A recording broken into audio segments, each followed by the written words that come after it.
Good morning, everyone. I hope everyone is having a good morning. Welcome on in. All right, let's get ourselves set up. We're back from doing our charity stream now, and we've got more cosplay stuff to do. Back to the usual grind. Auntie, good morning, Danny. I hope you're doing well. Welcome on in. I hope all the books are going well. Let me just find my extra stream. Sorry, I have once again switched everything around because charity stuff, so I should be there. Hello, welcome on in. We're back to face cam again for a little bit. We'll see if it gets too hot this week. Oh, I think this week's meant to be mainly rain. What I was going to say though is if it gets too hot this week, I might go back to the VT because you all don't need to see me sweating.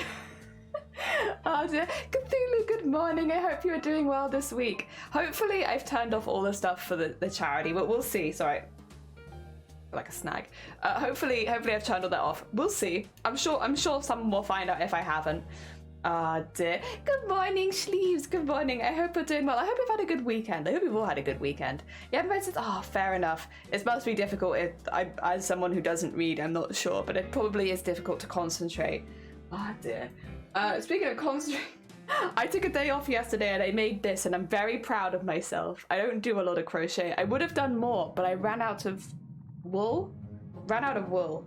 I'm making a strawberry field, a whole field of strawberries. I want to make a little. I don't know what possessed me to make a cardigan in this weather, to be honest. But I was like, I want to make a little cardigan. Why not? I've been watching other crocheters on Twitch, and they literally are just making clothing. And it's like, you can do that. You could just sit down and make an item of clothing. I want to be able to sit down and make an item of clothing. What I'm realizing is that the kind of wool that I have is not super what I would like to wear for the summer, at least. So either I need to do a wool shop or I'm just gonna prep for winter. Not sure. They're slightly melting. Yeah, it's been really warm. Yesterday was, I'm kind of glad I didn't stream yesterday as well because it was so hot. So hot. Oh my god. It was like 28 to 30 degrees in this room for most of the afternoon. It was just, ugh. Even with aircon, it just switched back to it so quickly. Oh dear. Doing well. The new school baby girl's is going to, in September, has a summer fair and it went, we went. So I asked the kids there how they felt about school and everyone was very positive. Hell yeah. Hell yeah. Oh, I'm glad to hear that that's going well. I guess that's a bit of a weight off your shoulders if you know that they're probably going to be all right there. Hell yeah. Oh dear. Oh, you have whiplash. Oh god. Heck. Stay safe. By the way, did you go have was it your elbow checked out? One of your joints needed to be checked out, didn't it? Did you ever go and get that done? I hope that it was okay. I'm assuming that it was, but I'm hoping that it was okay. Question, Nathan, you kind of need to craft for this next season. That is true. It is true, yeah. That took me, and I wanted to finish the cardigan at the speed that I went yesterday. I think it'd take me 2 days to finish one side, so then it'd be 4 days, 8 days because the back's quite big, and then maybe 2 days each for the sleeves. But they're full days. It's like, I don't do anything else those days. It's like a marathon of crochet. So I think, what did I say? 8 plus 12 days? Let's round it up to 2 weeks so that I can take some downtime. So yeah, it'd probably take me 2 weeks of like pretty much straight crocheting. I will say I'm not the fastest. I don't think I'm bad at crochet, but like the only thing that I'm really practiced at crocheting is doilies and lace. So those are the ones where I can zoom through it, but like stuff like that, it's a bit newer to me, so I'm quite slow. It might be that I speed up with time. It is a relief and it's a load off your mind. I'm glad. There are other girls that live in the area, so maybe, I can hang out with friends. That'd be heckin' nice. That was one thing we didn't have growing up. Most of my friends lived relatively far away. But that's because when you're very remote, no one lives near you. That you're remote. There's no other houses. Baby Cthulhu, yeah! I'm happy for Baby Cthulhu. I'm glad they have other people they can hang out with. Hell yeah. Elbow is okay, still some flayed around the nerves. Okay, but it's nothing's like broken or anything like that. Just hopefully give it some time, it'll go down, is it? I'm glad. It breaks. Maybe it's because I've only ever broken my head. I've never broken anything else on my body. And like with head injuries, I don't know, I was knocked out. So like, I feel like, you know when like, the injuries make you cringe? Any fractures from here down, any breaks or fractures from the neck down make me very cringy because I've never had them. So Wow, wow, wow, wow. Oh dear. I went to secondary school where I needed a 45-minute bus journey. Yeah, my bus, I'm similar position to you. I think I caught the bus at 7:30 in the morning and it got me there at 9:15. An hour and a quarter to get there. I will say, weirdly, the bus journey back was much quicker. The problem is I was the very first kid on the route. So like I was the furthest away from everyone else. So I was picked up first, but on the way back, I could actually get off at an earlier stop because they did a different stop on the way back that I could then walk to the house. So it would only be like a half-an-hour bus and then a 15-minute walk. So I would do that. Yeah. Yeah, on the way in, it was an hour and a quarter. On the way back, it was 45 minutes. And also, our buses only ran like for school hours. So if I went to an after-school activity, I'd have to find another way home. There was buses. There was a bus that was about 45 minutes again. And then that one would drop me off about a half-an-hour walk from my house. Wasn't awful, didn't run that often, but I could catch it. I didn't do after school activities until I was like year 10, year 11, because I was just too intimidated. Oh dear. BMT, welcome on in. Thank you so much for the follow. It's very kind of you. Oh dear. Sorry about whiplash. Stuff happened. Oh, I see. Shoot. Well, that's a bit of bad luck, isn't it? On my way to get something checked and I got injured again. Oh dear, yeah. It's bone injuries get me. I don't know. I think maybe if I ever like broke my leg, I'd find it less cringy. But I think because I've never done it, I can't imagine the feeling. So it just makes me feel very like, ugh. Oh dear, Anime, good morning. I hope you're doing well. I hope you really enjoyed the convention. You looked amazing. Hell yeah. I hope you had a really good time. You said it was going to be quite hot. I hope it wasn't too unbearable or anything. I hope it was okay. I don't know if you're still there actually. Are you still there? Sunday can be convention. I guess it depends on the convention. I mean, the ones I go to, they're either normally Saturday, Sunday, or Friday, Saturday, Sunday. So, but Sunday is also normally the day that I would go home. So maybe a little fun. It wasn't too hot. I actually, oh, you felt that? Oh my god, a convention with air conditioning? What is this? What is this? That doesn't exist. Broke my ankle when you were 7.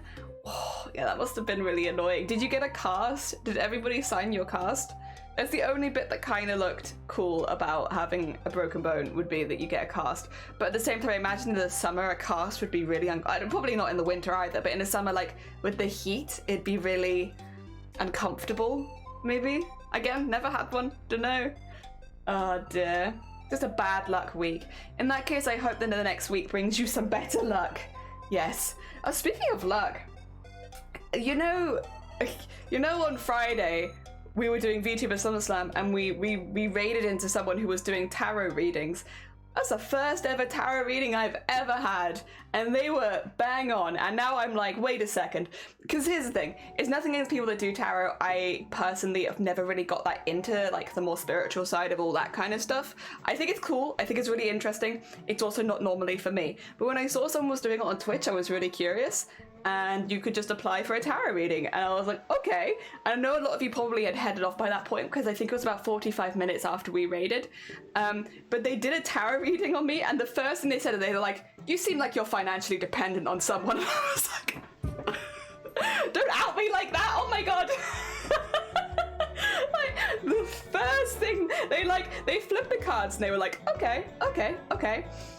You look like you're financially dependent. I was like, oh my god. I mean, they're not wrong. Can't lie. But, oh dear, 10 out of 10. I know Anime got a tarot reading as well. Oh dear, but I won't spoil your one. Oh dear.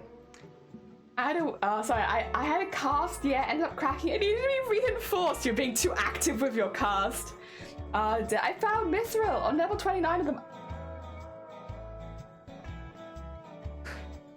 Sorry, what have you guys been doing this weekend? Excuse me, what have you guys been doing? It's like, oh, don't worry, sleeves. Sorry, yeah, no, guys, we've just been like, knee deep in mines all weekend.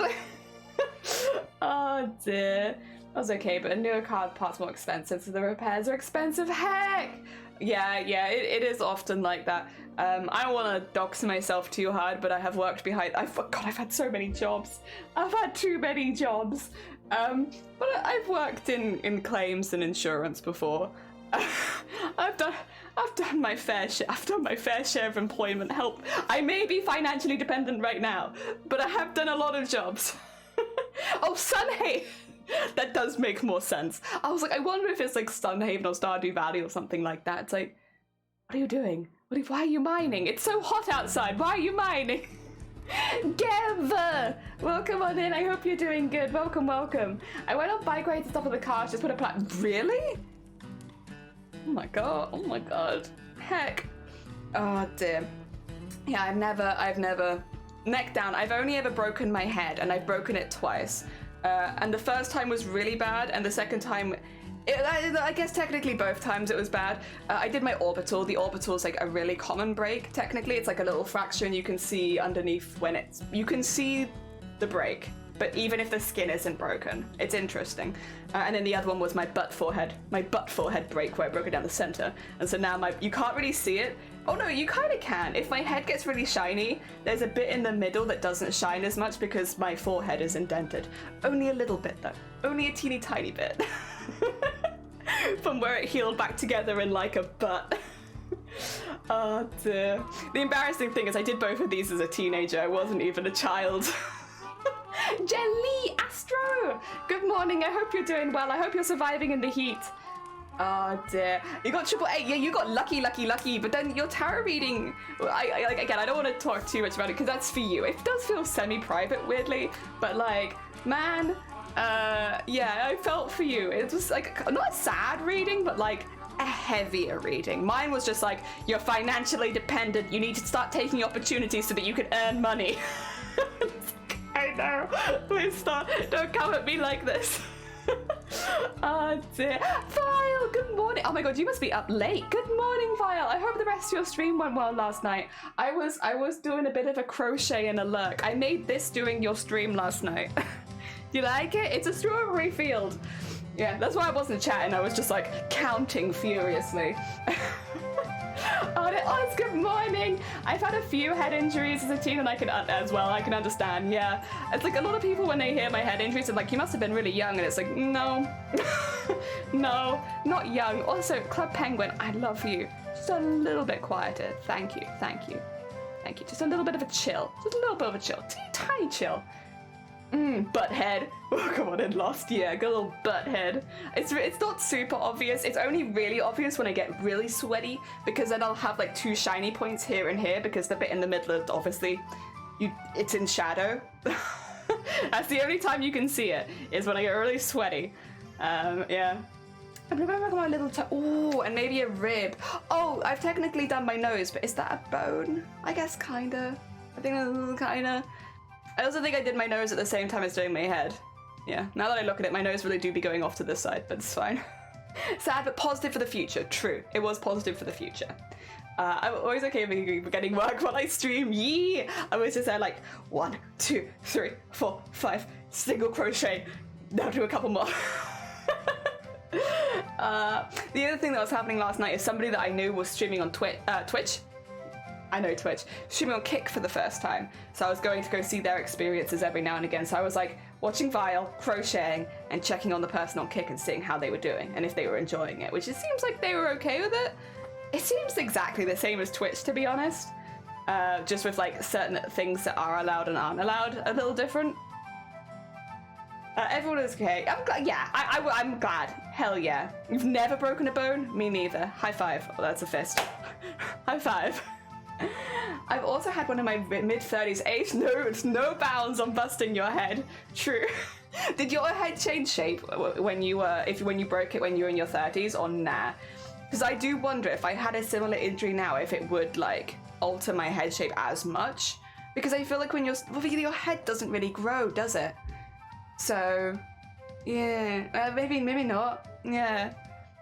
I did finish 2 blasts on stream. You were very productive last night, even when I was there, because obviously I'm only there for the early bit normally. You were very productive. You were just whizzing through. I was very tempted to redeem a race, but then I was like, but they're so productive. I don't want to redeem them when they're being that productive. Whenever I stream crochet, it becomes a counting stream. Yeah, 57, 53, 65 to 99. No broken bone scars? Hell yeah.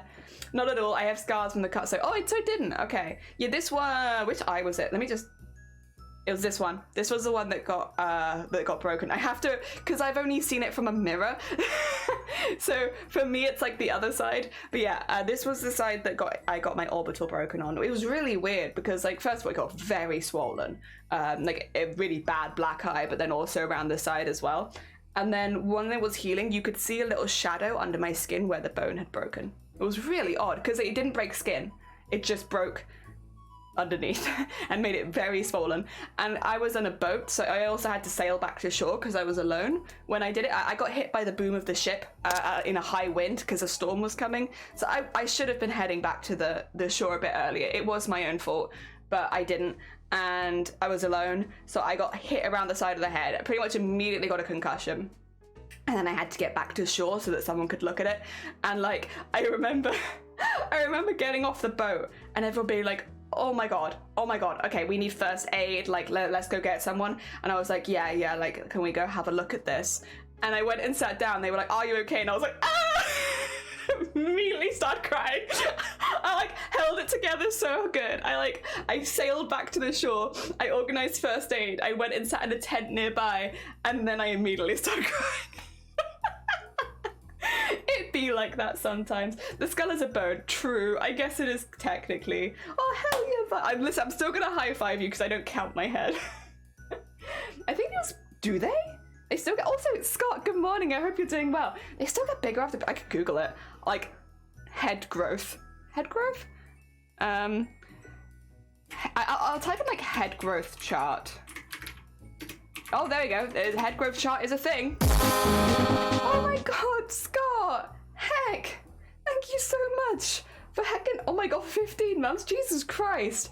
Thank you so much, Scott. That's very heckin' kind of you. We're just looking at the moment to see when your head grows.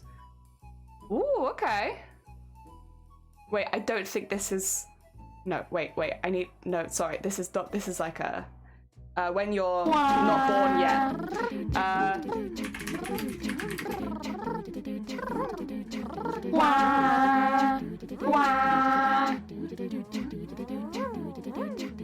Oh, we like to party. We like to party. We like to party. We like to party. I know I thought getting hit by a boom only happened in comedy movies. I wish. It's a bad injury. It's a hard rod coming straight at your face. New York to San Francisco, an interstate free disco. I'm still looking at bone growth. It's a burning. So if you like your party, come on and move your body. I've discovered something. Alright. Since most bones in the body stop growing after puberty, experts assume that the human skull stopped growing then too. However, using CT scans of 100 men and women, the researchers discovered that the bones in the human skull continue to grow as you age. So your head is still growing.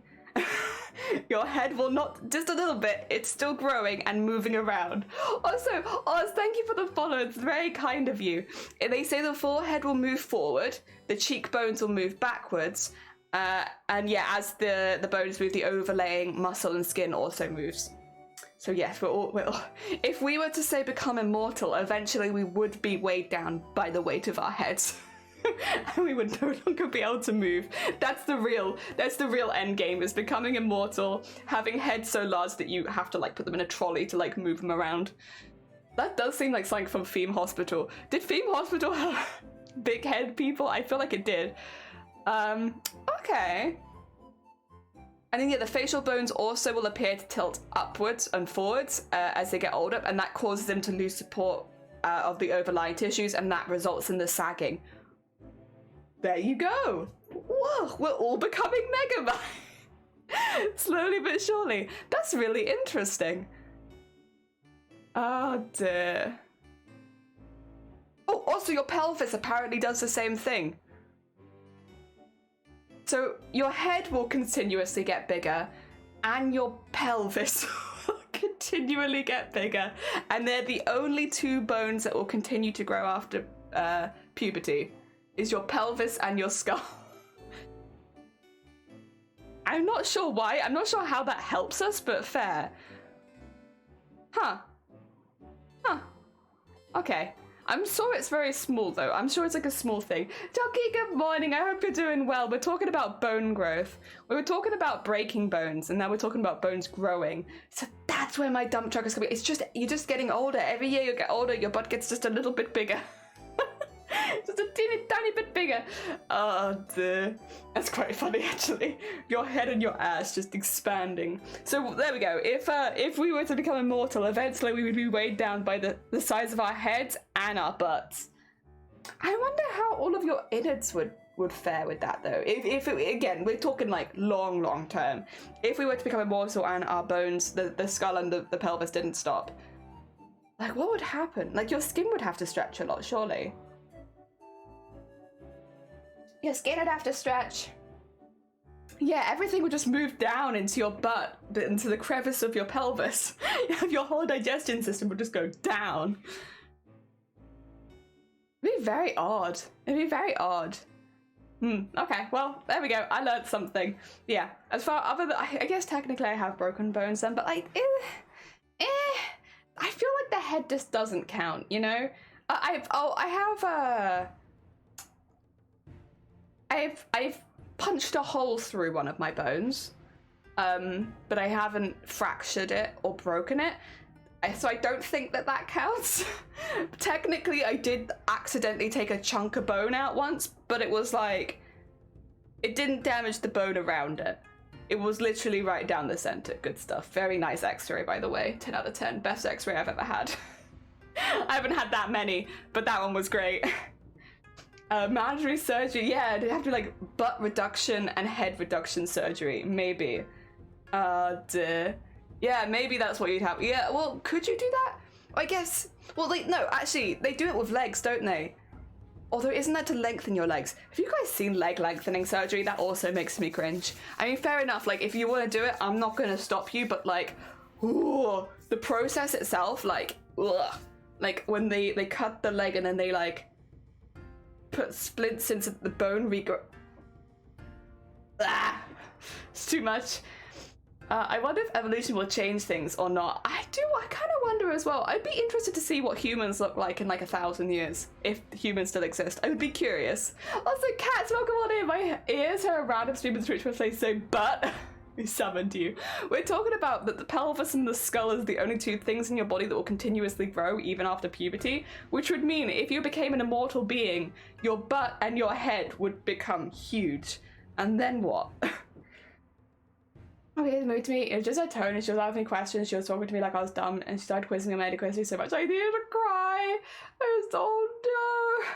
I've had that. I mean, I will say in A&E, doctors and nurses are quite like, come on, let's get through it. Because obviously people are dying and they need to make sure that you're getting the level of care that you need. And so it's very like this. I've always been very lucky. I'm very often not conscious enough to take part. But like, yeah, they're always, I don't hold it against them. It's a very fast-paced environment. And if you are not dying, you're not a priority. I'm used to it. There's been many times where I've gone in and I know that I'm not a priority, but I also have to be there because I need immediate treatment, but I'm not like needing resuscitation, you know? I'm used to it. It's okay. I get it. I don't mind. Seen a couple of different ways that they do it. Yeah. Oh, really? Wait. To do the leg lengthening? But I think I've only seen one way. I didn't realize there were multiple ways. Oh, I broke the same ankle 4 times. Oh my god. Ooh. How is wearing shoes lost? Is shoes difficult now? Oh dear. Unpredictable. Hi, we're talking about that the skull and the pelvis are the only two bones in your body to continuously grow after puberty, and we're imagining that if we are immortal beings, what would our butts and heads look like? There you go. Now you're up to date in the conversation. Welcome on in. You would need bigger hats and bigger pants. Yeah, bigger hats, bigger pants. It's just minor injuries. We don't have a minor injuries unit near us. And so, if I have a minor injury, what do? We have no minor injury unit. We don't drive. So, I don't know. I had one near me growing up, which was good, because we did end up having to go there a few times. But what do I do? What do I do if I am minorly injured? I'm not sure. Luckily, I have not been minorly injured, touch wood. I've either had major or nothing. Like, go to a GP. Yay. Oh dear. Now that's thinking with your enormous head. Thank you. If my butt gets any bigger, there won't be any chairs in the waiting list that fit their hips, but it will. Well, according to science, your hips are still growing, and they will grow in forever. So, I hate to break it to you, but that butt's just gonna get bigger. I guess if you lost a large amount of weight, maybe bits of it, but it's not gonna change your hip width. Your hip width is gonna just keep getting bigger. I don't know what to tell you. It's science. I didn't do it. It's science. You have to have a big butt. It's science. Oh dear. If you're a mortal of your body, parts also grow, or this. I think they'd have to grow. I want to just age infinitely. Just keep aging. I want to see what happens. So yeah, I'm gonna say, in this universe, you will just continuously age. Yeah. It's not gonna be like you look beautiful for the rest of your life, kind of vampire immortal. It's gonna be like you're gonna look old. Excuse me. The first leg lengthening, I saw the person that had part of their knee and they take a minor fracture. They twist their foot in a certain way and they can feel a clip.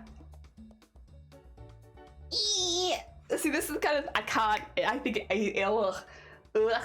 I hate that. I'm sorry, I'm predictable. I'm there with you. But to be honest though, big butts are in fashion, right?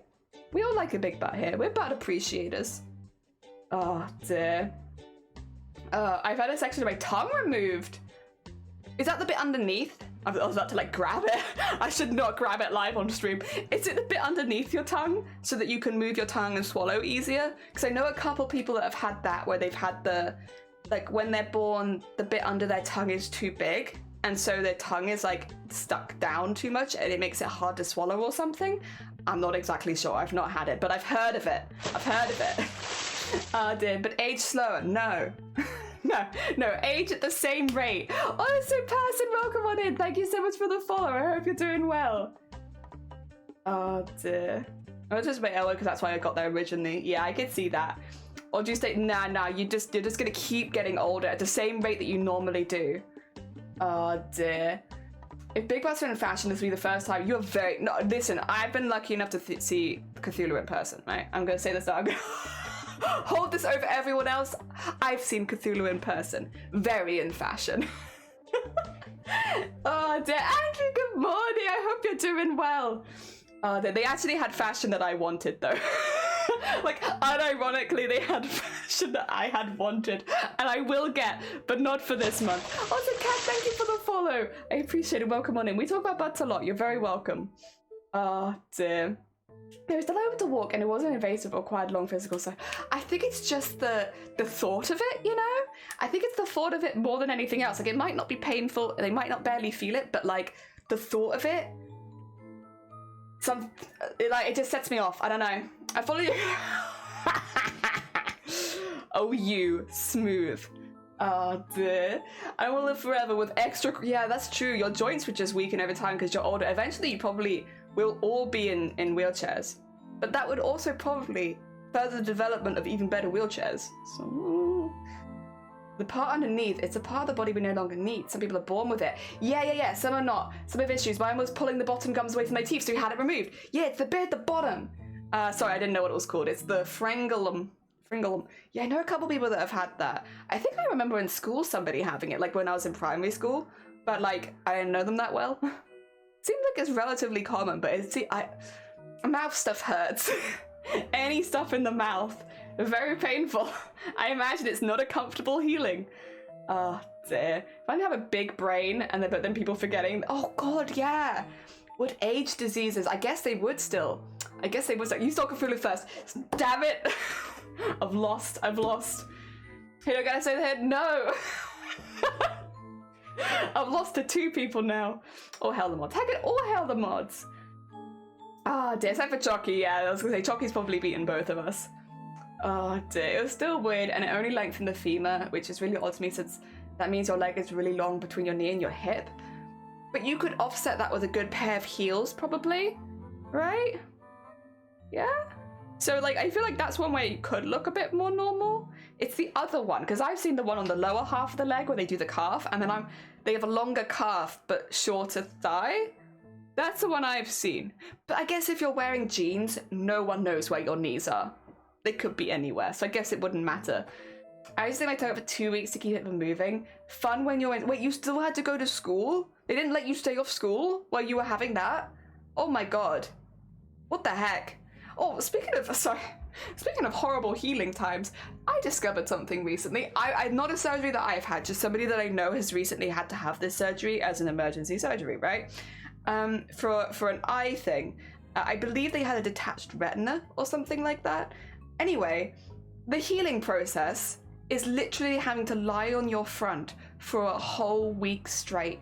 You have like an hour a day that you can get up to use the toilet or the bathroom and do washroom stuff. The rest of the time, you have to lie on your front for a whole week. What the heck? What the heck kind of healing process is that? That is terrifying. Like, oh my god, I've heard of like nasty healing processes. I've been through some, but at least I could watch things and distract myself. But lying on your front for a whole week. Also, if you're wondering why it's cloudy, it's got ginger in it. It's ginger water. It's very strong. I love it. It burns. It'll either help my voice or hinder my voice. We'll see, but it tastes delicious. I love ginger.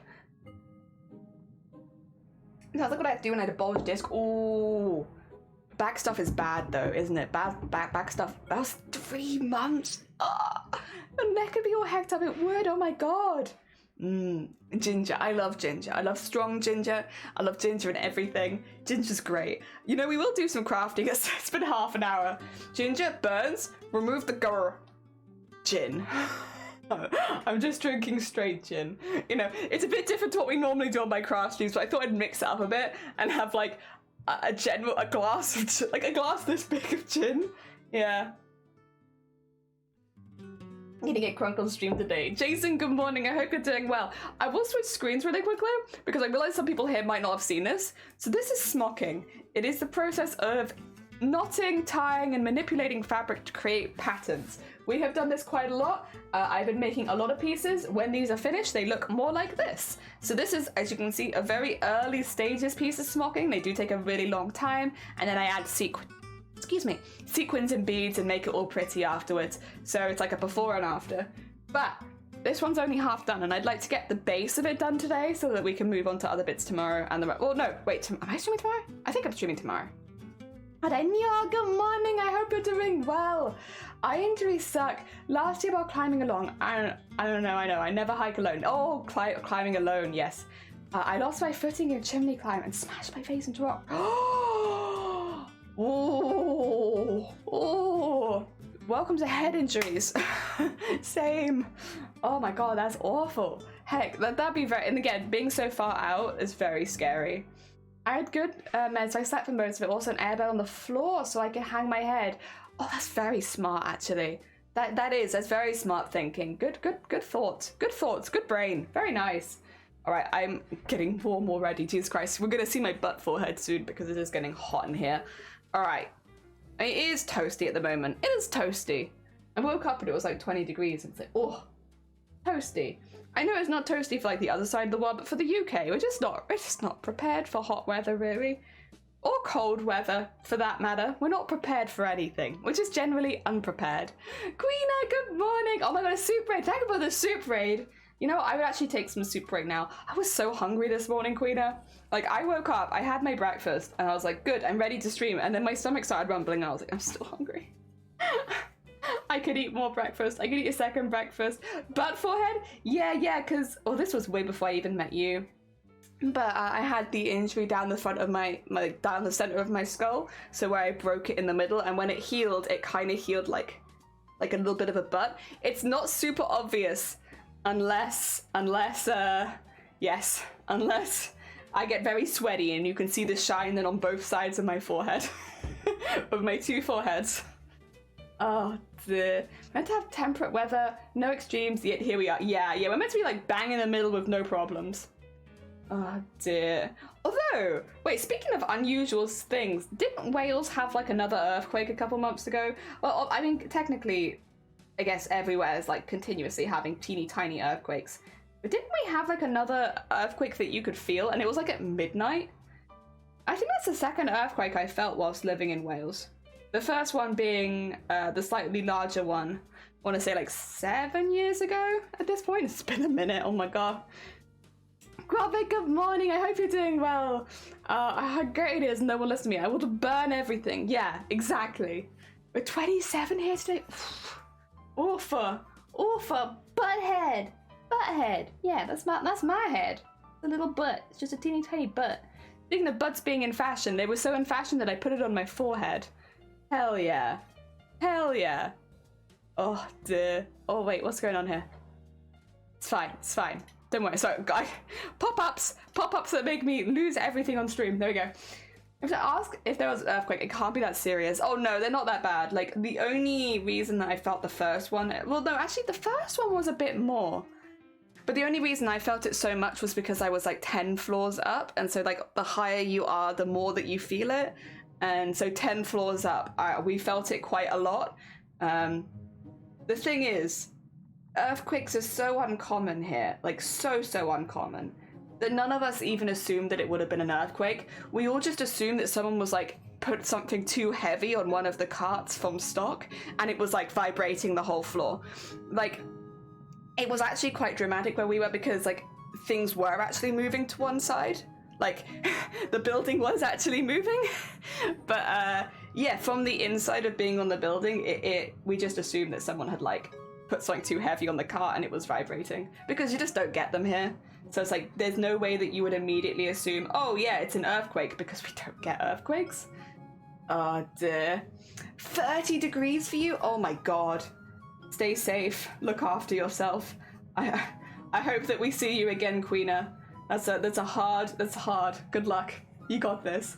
A slice in their forehead from a childhood says, you're not alone. Well, I already wasn't alone, because weirdly, all the women, like, at least in my close family, in the Jelly family, have actually nearly exactly the same injury. Obviously not in exactly the same place, but like we all have had a fracture somewhere in this area on our head. So we all have like a little scar and dent on our forehead. Separately, like completely different ages. It's just weird coincidence. It's like one of those things where it's like, oh, we all just have one. Cool.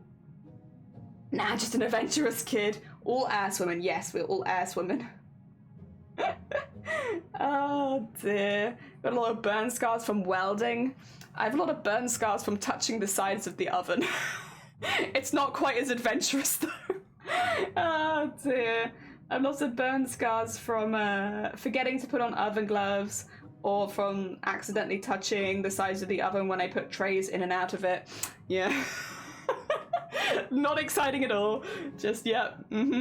Great. I've touched the side of the iron. I've touched the side of the glue gun.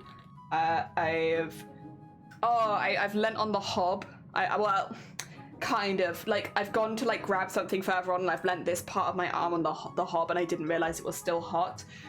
Because if it's not one of the ones which is, like, you see the fire, you just don't know when it's cooled down. Yeah. Mainly it's just, I am unsafe near the oven. That's why. It's a canon event, it is. It all happens to all of us sooner or later. I did that the other day, and ooh. I hope you're okay, that sounds very painful. I hate burns. Like, obviously, okay, let me clear up. I don't like being injured, but burns, I feel like, out of all of like the standard kind of like daily injuries you get, just like, you know, wandering around the house, like paper cuts, catching your arm in the car door. I don't know. Actually, that's kind of an intense injury, maybe. But like, you know, your daily injuries, things that happen to you every day. I think burns are one of the worst. Oh dear. My baby has put a pot of boiling water on me. Oh dear, that must have been so scary as well if you were only a kid. I know the first time I burnt myself is one of my earliest memories. I would have only been about 3 or 4 at the time.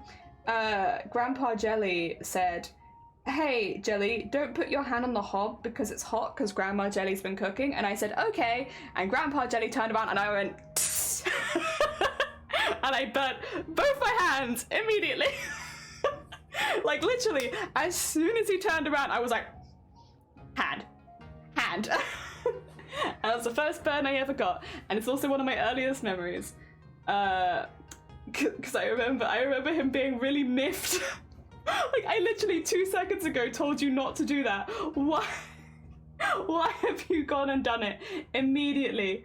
Yeah, I was that kind of kid, I suppose. Listen, if someone tells you not to do something, you kind of want to know why, right?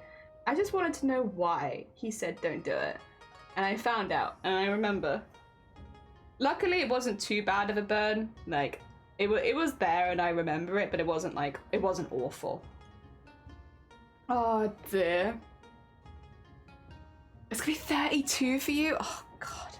See, we were meant to have, like, leading up to today, it was saying it was going to rain today, and now it's changed its mind. It's not gonna rain today anymore. It's just gonna be hot. Sorry about that. Oh dear. You've no memory of it? Yeah, this is one of my earliest memories, and we've talked about it before, and we think it's probably my earliest memories because, like, survival brain was like, don't do it again. Because all of my earliest memories seem to be, like, me doing something stupid. Oh dear. Actually, they caught the inside of my arm on a motorbike exhaust. Oh, they get very hot. Oh dear, that's a bad burn. Oh. That's why you always explain to children, yeah.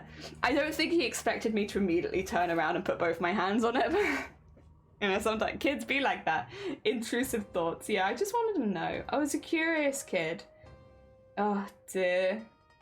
We used to... God, this is... It doesn't sound like a good idea much, but so you have to bear in mind, I was quite a strong kid. I was like very, very, very active. Like, I would go on runs with Mama Jelly. I did basically every sport in the school. I was incredibly sporty. I was very good at running, and I also did rowing. So I was like pretty strong. Even like when I was younger, not anymore. I've lost all that strength. But when I was little, I was pretty strong. And one thing that I used to really enjoy doing was going to, so you know where they leave piles of logs that have been cut down from trees that have been cut down in the forest. So you'll just wander across and you'll find a pile of logs waiting to be collected. One of the things I really liked to do as a kid was move those logs around and like stack them up and like put them in different things and then climb on them. I don't think I could lift one of those logs now, but 10-year-old me loved going out, and I'd be like, "Grandpa Jelly, come with me, I'm gonna go lift some logs." And I'm genuinely surprised I was allowed to do it. Like, no one stopped me. I was very lucky as well. I never hurt myself, because like that's the kind of thing that if you drop it, like, you are definitely breaking something. But yeah, who's in puzzle? Oh my god, it happened all the time back home. Like, they'd cut down a tree and then they'd wait a few days and then they'd come collect it, or maybe even longer sometimes. Also, if the logs were like wet, they just wouldn't collect them, so you'd be left with these logs just for ages.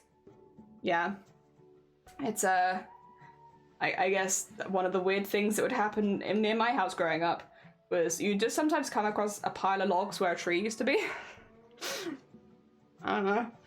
Oh dear. Sometimes they would... that was one thing that was kind of annoying. Sometimes they would break it into sawdust, like, then and there. So they'd, like... Those were normally the tree surgeons, though.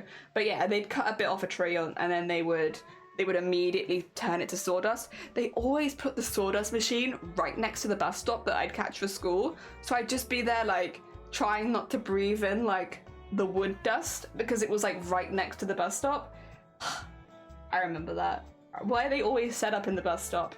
I don't know. I feel like that's not legal either, but sure, whatever. It wasn't very clearly marked.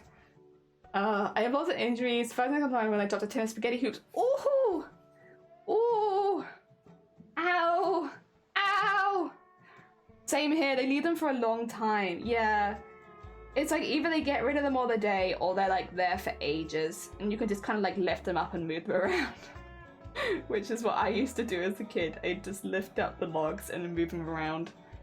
Dear, oil splatters. I don't think, touch wood, that I've ever had. I've like had little teeny tiny like splats on me, but like nothing big enough to actually see. I don't think I've ever had an oil burn. I don't want one either, by the way. I'm okay with never having one, and ever.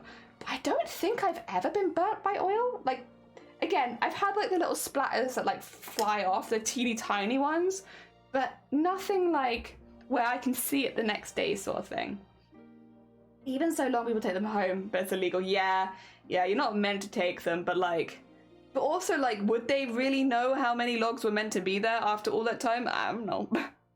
Not meant to take them, but eh. Oh dear. I've had little slats on me. Yeah, I've had a tiny one, but not like an oil burn that's like obvious, like that you've definitely done it, you know? Other than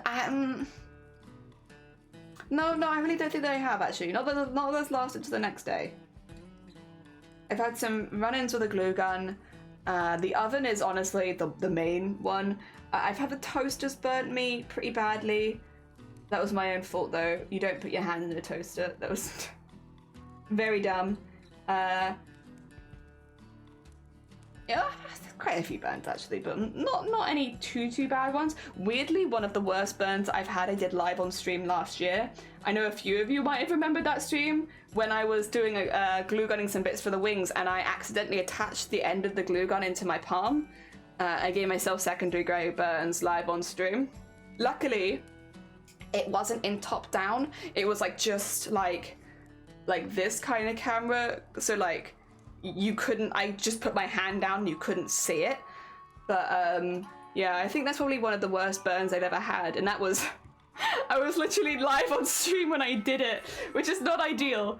But I don't think you would have seen anything in the VOD. Again, I was mainly gluing straight down where you couldn't see it anyway. So the only time you might have seen it was when I ripped my hand away. Is it clipped? No. I actually went back to double check because I remember being concerned because obviously there are rules against gore and stuff like that on Twitch. And I went back to view the clip afterwards because if there had been gore, I would have deleted the VOD, and there wasn't. You couldn't see anything quick enough that like, all you might have seen was like some discoloration when I wished my hand away, but like you wouldn't have been able to see what was going on. The other thing is, I think as with a lot of really bad burns, it got worse after I ended the stream. So like, I don't remember if anyone clipped the bit where I'm talking about it, but like the way that it went down was I put it into my hand and then I was like, oh shoot. And I was like, oh, I should probably go run that under cold water because that's quite a bad burn. And then I look at it again. And I look at it again and I'm like, no, that's actually quite a bad burn. I should end stream. So it went from, oh, I'll be fine, I'll run it under cold water, to I need to go. I need to go right now. Because it didn't look so super awful initially, but then it was like looking worse and worse. I think it was when I realized I'd burnt through several layers of skin that I was like, yeah, did I live? I didn't actually, unfortunately. That was the last stream that I ever did. Yeah, it's actually a really sad story. Now we care about those rules. I do not violate Twitch rules every day. What are you talking about? I am a very good bean. We've been good beans on this channel. 10 out of 10 for a good bean. Unfortunately, yeah, no, I did pass away.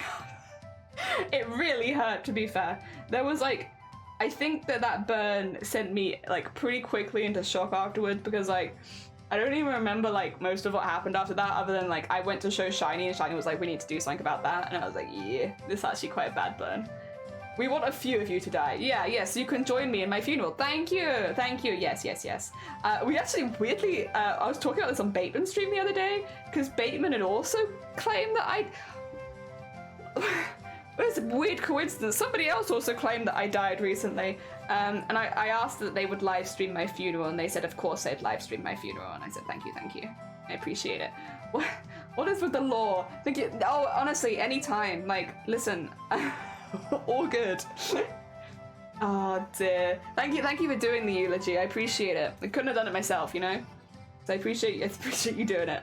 Also, Shifty, good morning. I hope you're doing well. Welcome on in. Oh dear. Yeah, we're talking about that time on stream last year. I gave myself second-degree burns. Luckily, not visibly to anyone else, but yeah, that was a heckin' time. You didn't do your own. No, I didn't do my own eulogy. Yeah, I just wasn't in the position to. Someone else had to do it for me. Oh dear. It definitely wasn't me. Was it you that said that I died? It could have been you that said that I died. I can't remember. I just remember that. Yeah. What do you call it? Bayman said that they would stream my funeral, and I was like, good, thanks. That's all I ever wanted. Oh dear. Oh, did I give it here for ages?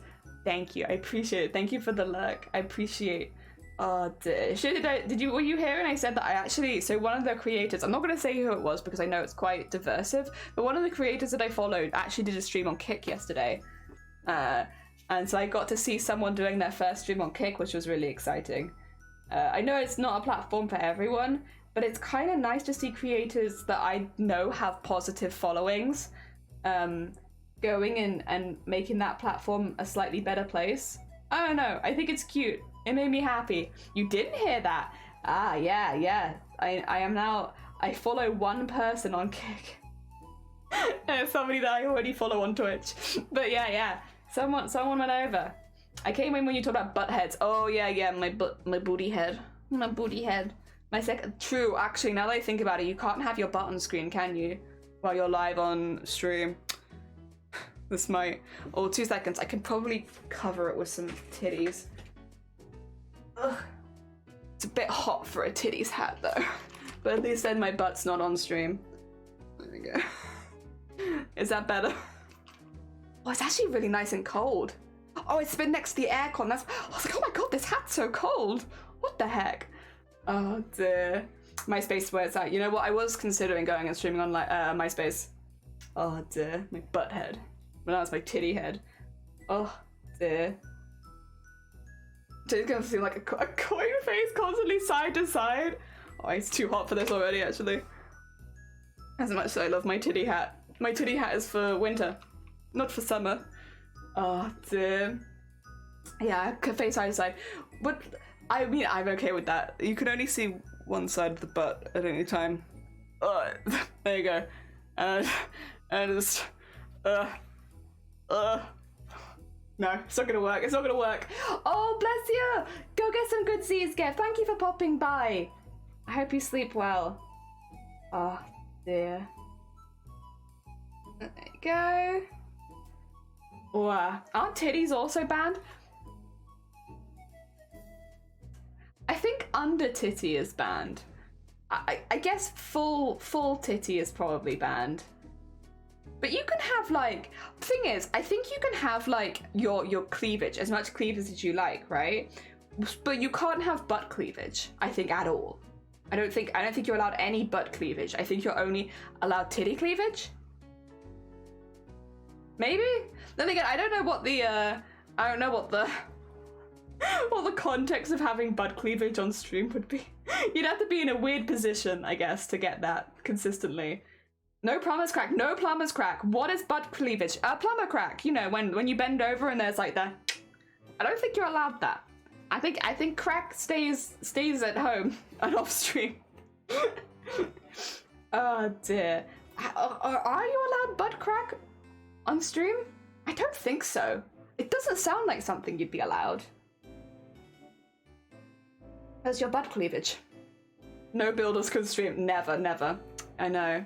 It's a shame. It's a shame. I do genuinely think that the Twitch is missing out on the building community. For research, you would love our house right now then, because we constantly have builders, plumbers, electricians, all of that round.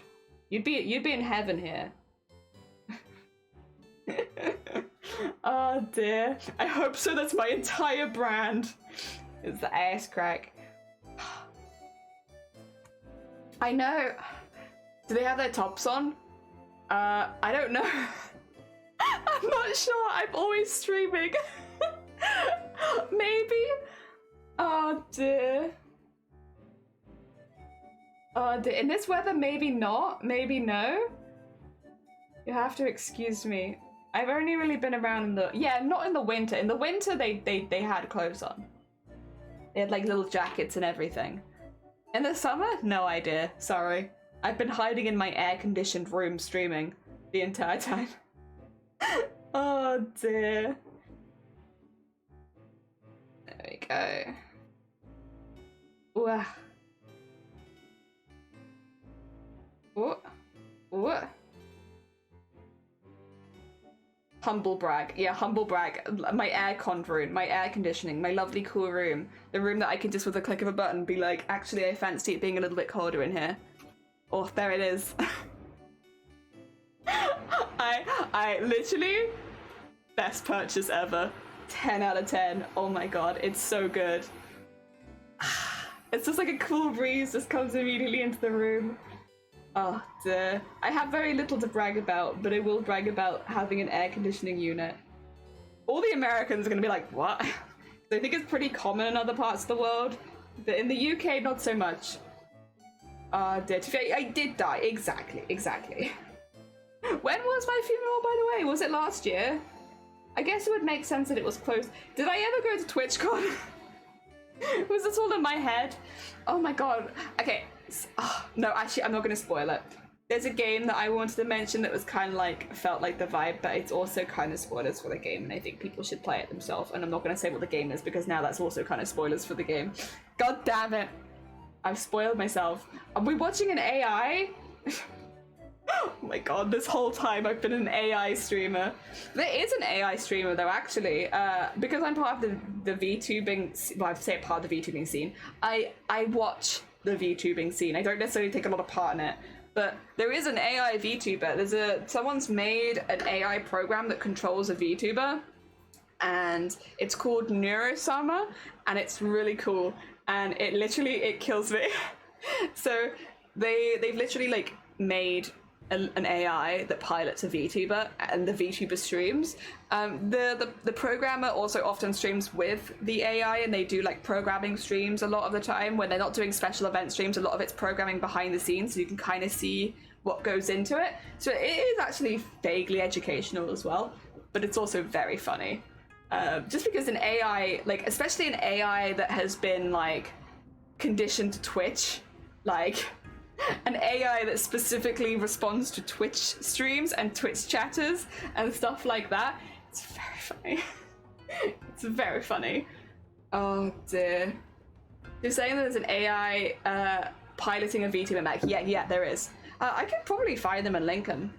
It is cool. It's very cool. It's originally there was a lot of people kind of like AI is not allowed on Twitch and stuff like that, but I think in this particular case, because so much of it is educational, I don't know if they do it under Neuro or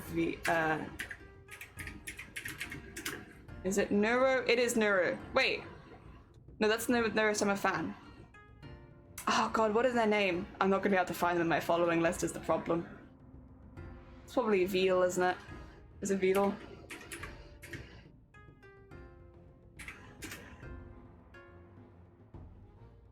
Yes, it's Veal.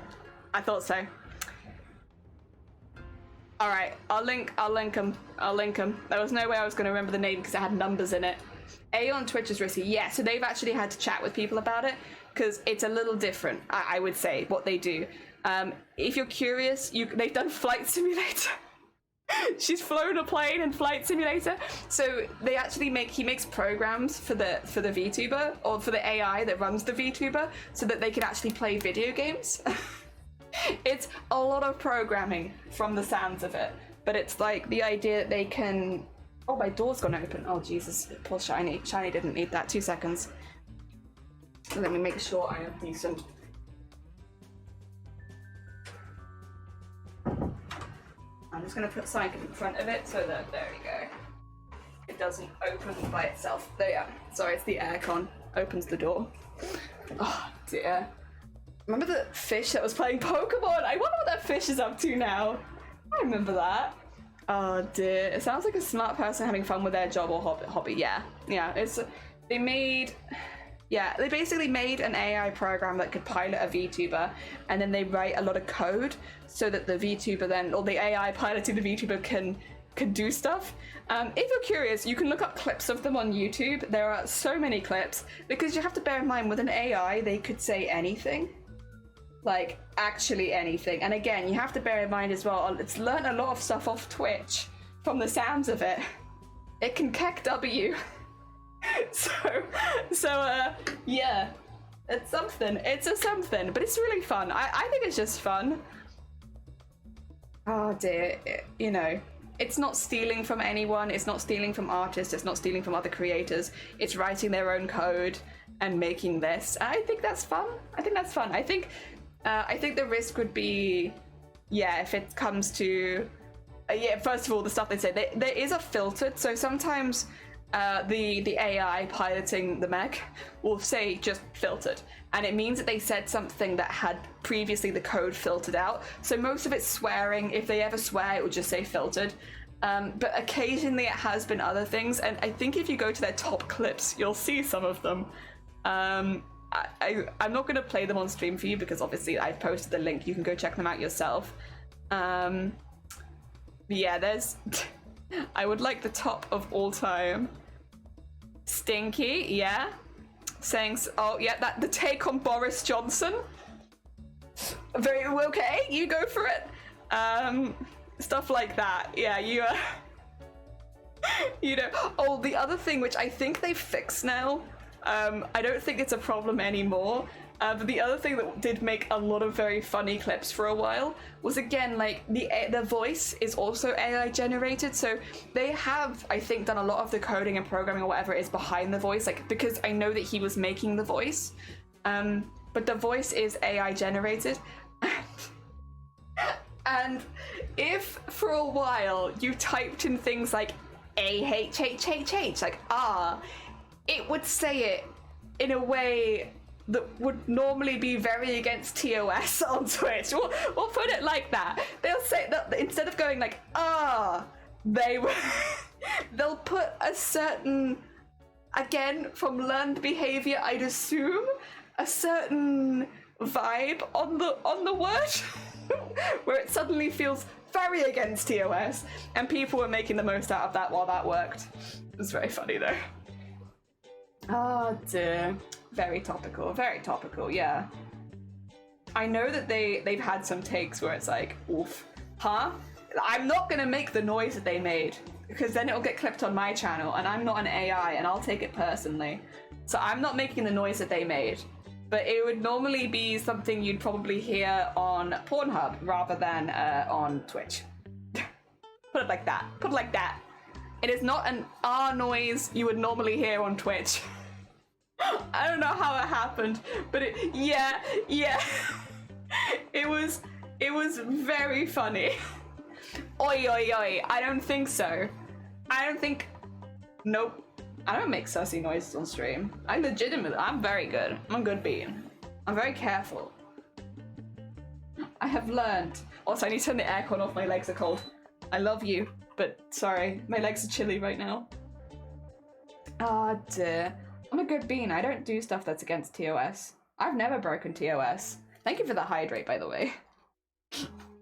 I've never been banned on Twitch. There you go. I know if they would make the B sound. Yeah. They've made, like, I could do this one, but there was like one that someone put in, and it just meant that she came into the mic like, like really loud, really breathy. It's like, oh my god, 10 out of 10. Very funny. It's so silly. I feel so bad for you. Oh my god, it's so hard. It's so hard being in this room now that it's just a little bit cold on my legs. Oh my god. It's so chilly. Wow. I feel sorry for me and my chilly legs. Oh, wait, yeah, it's true. I need to hydrate. Thank you for the hydrate. I'm drinking my ginger water. Oh, it's so gingery, but it's so good. I love ginger. Oh dear. But yeah, it's a really cool stream concept. I don't know, I think there are ways that you can use AI that it is just entertaining and like fun, and it's not hurting anyone, it's not stealing from anyone. I think that's a really good example of like a positive use of AI, of like, it's very entertaining. It's kind of pretty technical as well from the sounds of it, like very technical, but then also like it doesn't come from stealing anything. It's just like, you know, teaching it yourself through Twitch. Teaching an AI through Twitch chat. Ooh. Yeah, it's something. Oh dear. Oh, chili legs. Yeah, little chili legs. You can't see them right now, but they're actually like, they're red, like the chili plant. Just long red. There's no feet at the end of them, just like a stalk. Go. Oh, we're getting there. How many more lines? Actually, I think I only have one more line and then finishing it off after that. Do I have any of the darker purple ones that are the same length as this one? I think it's this one. Oh no, that's a long one. Shoot, did I not do any of this? I'm sure I did them in purple. Well, they're all in purple actually. That's a stupid comment, Jelly. What the heck? Everything you've done is purple. Did I not do them in a dark purple though? Wait, 2 seconds, sorry. Not that it matters right now anyway, but I thought... I mean, I guess I have that one. I thought I'd done it in a dark purple. Those are the patterns. These are the long ones and the second longest. That's a long one. Oh. Did I really not? That's weird. Could have assumed I held something else against it. I guess I could just hold this against it. But, yeah, weird. Okay, well, sure. I'm getting confused. I should make a list of the stuff I've done at some point to help me in case I forget. Oh, dear. Wow. Yeah. Oh, that's the other thing we need to do. We need to decide. So, we've got 3 special streams that we need to do. One of them is the horror game, and I believe it was the Mortuary Assistant that won. I want to double check that right now, but I'm like 99% Mortuary Assistant won that one. And then we also have an Apex stream and a designing my VTubers outfit, the next outfit stream. Let's have a look. The winner was the Mortuary Assistant. I thought it was. So, we need to plan days for those. I would like to ideally get them on weekends just because I feel like that's when more people are free if they do want to pop by. I know a lot more people are streaming, but it's also like, if you did want to see it, I think a weekend makes sense. So currently, my plan is next Saturday we'll do the VTuber one because that will take a bit more behind the scenes work and I'd rather get that one out of the way. Did we have a VTuber for the winner? No, that's on Monday. So, oh, actually, I can post a link to that. But yeah, no, that giveaway is on Monday. You have to like the Twitter post because otherwise, I had people beforehand being like, I can't enter because I'm at work that day. But I can put the link in here if you wanted to enter. If you, basically, before I click paste, we are giving away a fully rigged VTuber. All art and all rigging included. I do more of a chibi art style if that's something interested to you, and if you would like to win, all you have to do is like the Twitter post. That's it. You just have to like the Twitter post. If you like it, you'll be in the draw, and the draw is on Monday, so that's tomorrow. I'll probably, what I'm planning to do is do like a countdown, so like when I get up tomorrow morning, be like 1 hour left, and then anyone who hasn't entered at that point, have 1 hour, and then I'll do it. Yeah, just to give everyone a chance, even if you're at work or school. Yeah. Oh dear. We've done the sticker giveaway, so we have winners for those, and they've actually already been shipped. So stickers we've done. It's just because the VTuber's a bit of a higher value prize. It feels a bit sad if people can't enter just because, you know, of other obligations. So, yes, I wanted everyone to be able to enter that one specifically. Oh dear. Wow. Go. I think we have 26 entries so far.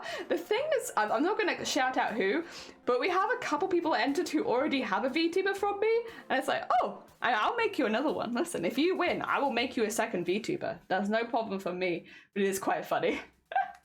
I was like, aha. Everyone's gonna end up like Shifty. Shifty has like 4 of my VTubers. Oh dear. I'm not against that though. I'm not against that. I'll make an army of VTubers. They can all go to the same people. That's all good. Oh dear. Yeah, I think we have like 26 entries so far. And also, I would say if you know someone who has been wanting a VTuber but normally wouldn't be able to afford it, like you're welcome to share it with them. They don't have to be a part of this community. Like if you know someone who's like, man, I really want to get into VTubing but I can't afford a VTuber. It's only a chibi version, but hey, it's something that'll get you started. Feel free to share it with them. Yes. Yes. Oh, if it was me, I didn't want to enter. I just like things on Twitter. It wasn't you, I don't think. Although I will double check. If you are in there, I will do a little giggle. Nah, it wasn't you. It wasn't you. Oh dear. You're all good.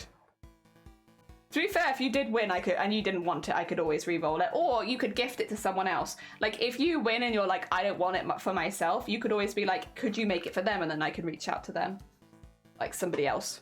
So there's always that as well. Oh, dear. Oh, fair. Yeah, yeah. Oh, dear. Well, because I'm not, like, fully in the VTuber, I'm, like, very much 50-50. I do cosplay stuff and I do VTuber stuff. So it's, like, I'm not really to be fair, I'm not really in either world. I'm secretive and hidden on Twitch. But, yeah, I'm not really super in the VTuber world because, like, I do more making of VTubers than I do, like, using a VTuber in my own stream. Because I like making VTubers. I enjoy it. But I like having a VTuber for the days where I don't want to show my face. So it's still nice to have. Oh, dear. Yeah, I think because of that, a lot of my followers are not people necessarily in the VTuber sphere, so there's always a chance that someone will win it and be like, personally, I don't want the VTuber, but I know somebody else who would, kind of thing. And that's all good with me. I don't mind. As long as somebody gets it, I don't mind. Oh, dear. Go. And up there. Oh dear, battling to the death in the VTuber sphere. Honestly, I don't know. Shifty, are you very much on VTuber side of Twitter? Are you very much on the VTuber side of Twitter or nah? Because it kind of does feel just like a battle to the death over there. Like whenever I poke my toes and I'm like, what's going on in VTuber land? It's like, I'll just go back over there, I think. Oh dear. Free, welcome on in. You're smocking? What am I smocking? They're all panels. So right now they're all just rectangles. I have a lot of them though. I can show you some finished ones. We're aiming to get them to like this, where they're all gonna be like colorful edge. But most of them are more like this, where they're just big rectangles. Rectangles, and then we decorate them. So it's predominantly rectangles. Eventually there'll be sleeves. But right now it's just rectangles. Everything's a rectangle. And this is a very, very near the beginning piece of smocking. We just started it, really. Ah, dear. VTuber community is wild. It is a bit. It is a bit. Ah, dear. I thought of getting a VTuber, but with doing all the crafts, I don't think it'd work very well. I'm looking down most of the time. So if you're looking down, the way that you position your camera is you literally just have it on the desk. So I literally put my camera right there when I'm doing VTuber stuff so that it looks up at me, which means a lot of the time when I'm looking up, I'll look like this. But when I'm actually doing crafts, I'll be looking pretty much straight on. It's just where you put the camera. If you're doing crafts, put your camera on your desk and have it tilted up. Yeah. And it will still capture you when you're looking up, but it will also capture you when you're looking down. A little bit of trial and error that took me, but I got there eventually. Oh dear. Making a mask? Sick. Very nice. Oh dear, that's a chill craft for a Sunday. We love a good chill Sunday craft. I think I'd be a smaller unknown as a VTuber. I don't know, like, it's difficult to say because obviously VTubers can take off or they can gain lots of popularity and then lose it. It's very odd. It's the same as I guess with any streaming, any kind of streaming. Some people will pop off, some people won't. Some people will build fun communities, some people won't. Oh dear, my other problem is I have a large cross-stitch frame and that'd be in the way. Oh, yeah, that would be a little bit more difficult because then obviously, yeah, the line of sight would be like, ugh. If you do ever do it though and you find a way around it, I'd be very curious to know. Also Free, thank you for the follow, it's very kind of you. Oh dear. Yeah, you never know. Streaming in general is volatile, it is. Yeah, I think that unfortunately, it is one thing you see in VTubing a lot because there are some really big VTubers out there. I think a lot of people, they've struggled with streaming regularly, so they move to a VTuber thinking it will get them a lot of popularity because they're not showing their face, they're showing like a VTuber. But in reality, it's just not like that for most people. I think as well, if that's your only focus, if your only focus on Twitch is like that kind of monumental growth, you probably won't have a very good time. I mean, I don't personally think there's anything wrong with trying to get it to the point where Twitch can be your job, like fair enough. But I think it's useful to have other goals as well. Otherwise it could be quite hard. Like, you know, becoming world cosplay champion, that's a... It's a healthy sized goal, I think.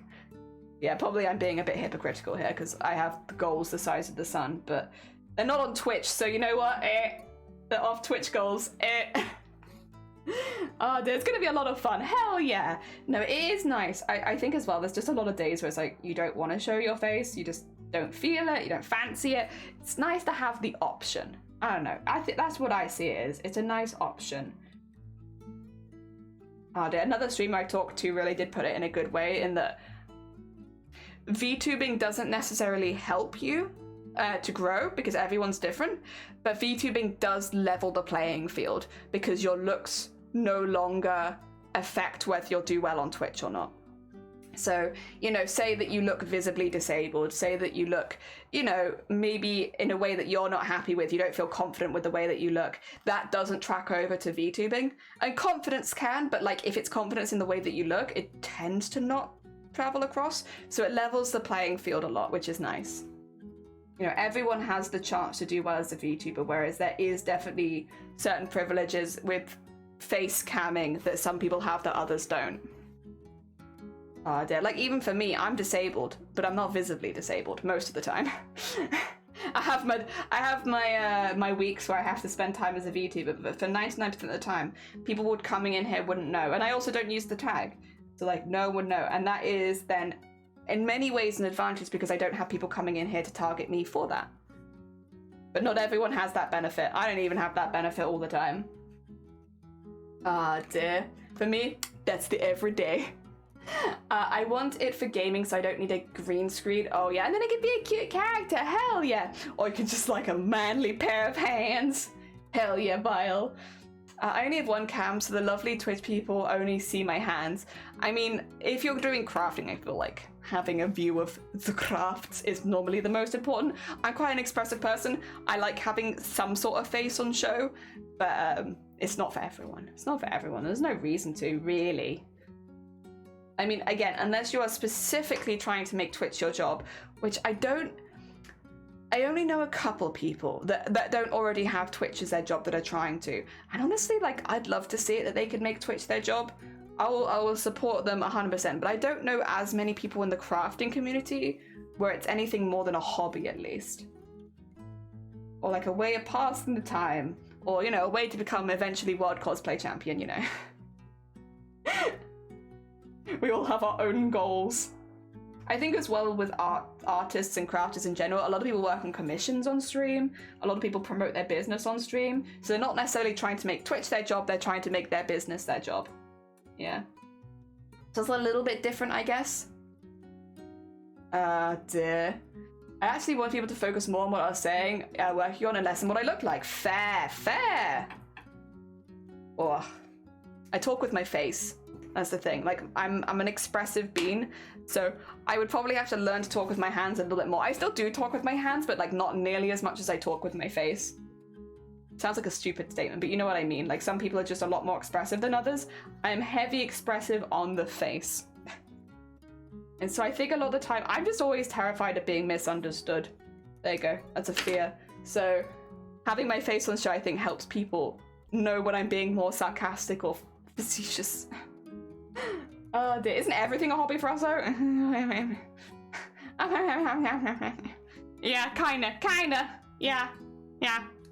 Like 100 hobbies. Yeah. Oh dear. I learned to express more with my hands and voice. I would love to become more expressive with my hands. Not too expressive. I've swept a fair few things onto the floor during my streams. I could deal with not doing that too often, but like a little bit more expressive. Oh dear. Wow. You have an expressive voice. You do have a very expressive voice, Vile. Yeah, it works well for you because you have very like radio presenter kind of style voice. So you can read a lot just from listening to you. Of like how you're expressing yourself through your voice. There we go. Oh. So just neating up some of the ones I've done before now. I do think I actually only have one more line in neating it and then the neatening because this piece is not that big. It kind of already fits in the work that I've done and I've still got another line to do. So I think I'll do the one more line neatening that up and then I'm good with this one. I say that like it's not going to take very much time. It's still going to take forever, but like, yeah, it's a little better. Nodding. Nod. Ugh. Oh dear. Yeah. I'm very interested to see how things go, honestly, with Twitch, with Kick, with YouTube. I'm genuinely curious. It's a bit toxic on Twitter amongst them at the moment. Is this the first one of its size? It is, yeah. I actually thought I'd done others of this one size, but it turns out that I haven't. I'm feeling a little crazy because I'm like, I'm 99% sure that I lined this up with another piece that I'd already made, but now I can't find it. So it's like, well, I guess I didn't, because they're all in the same place. So I guess that's not what I did. God damn it. I'm psyching myself out of things. But yeah, as far as I'm aware, it is the first piece of its size.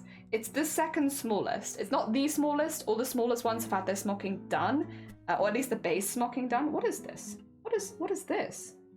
What are you doing? Why?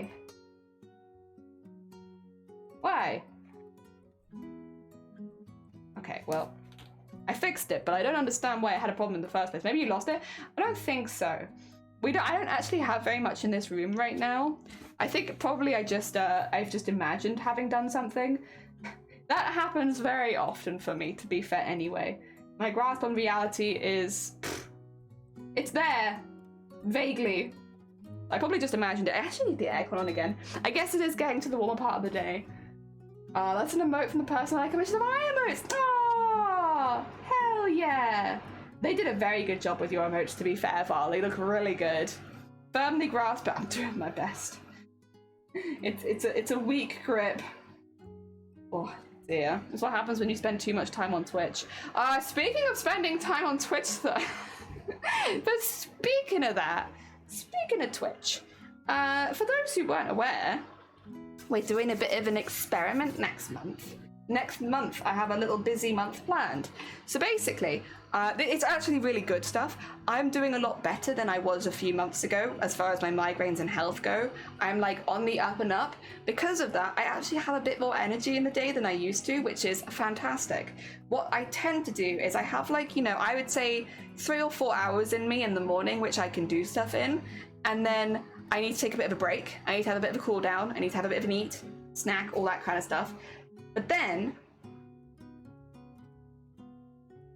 I hacked that one up. That's in the wrong place. No wonder it felt weird.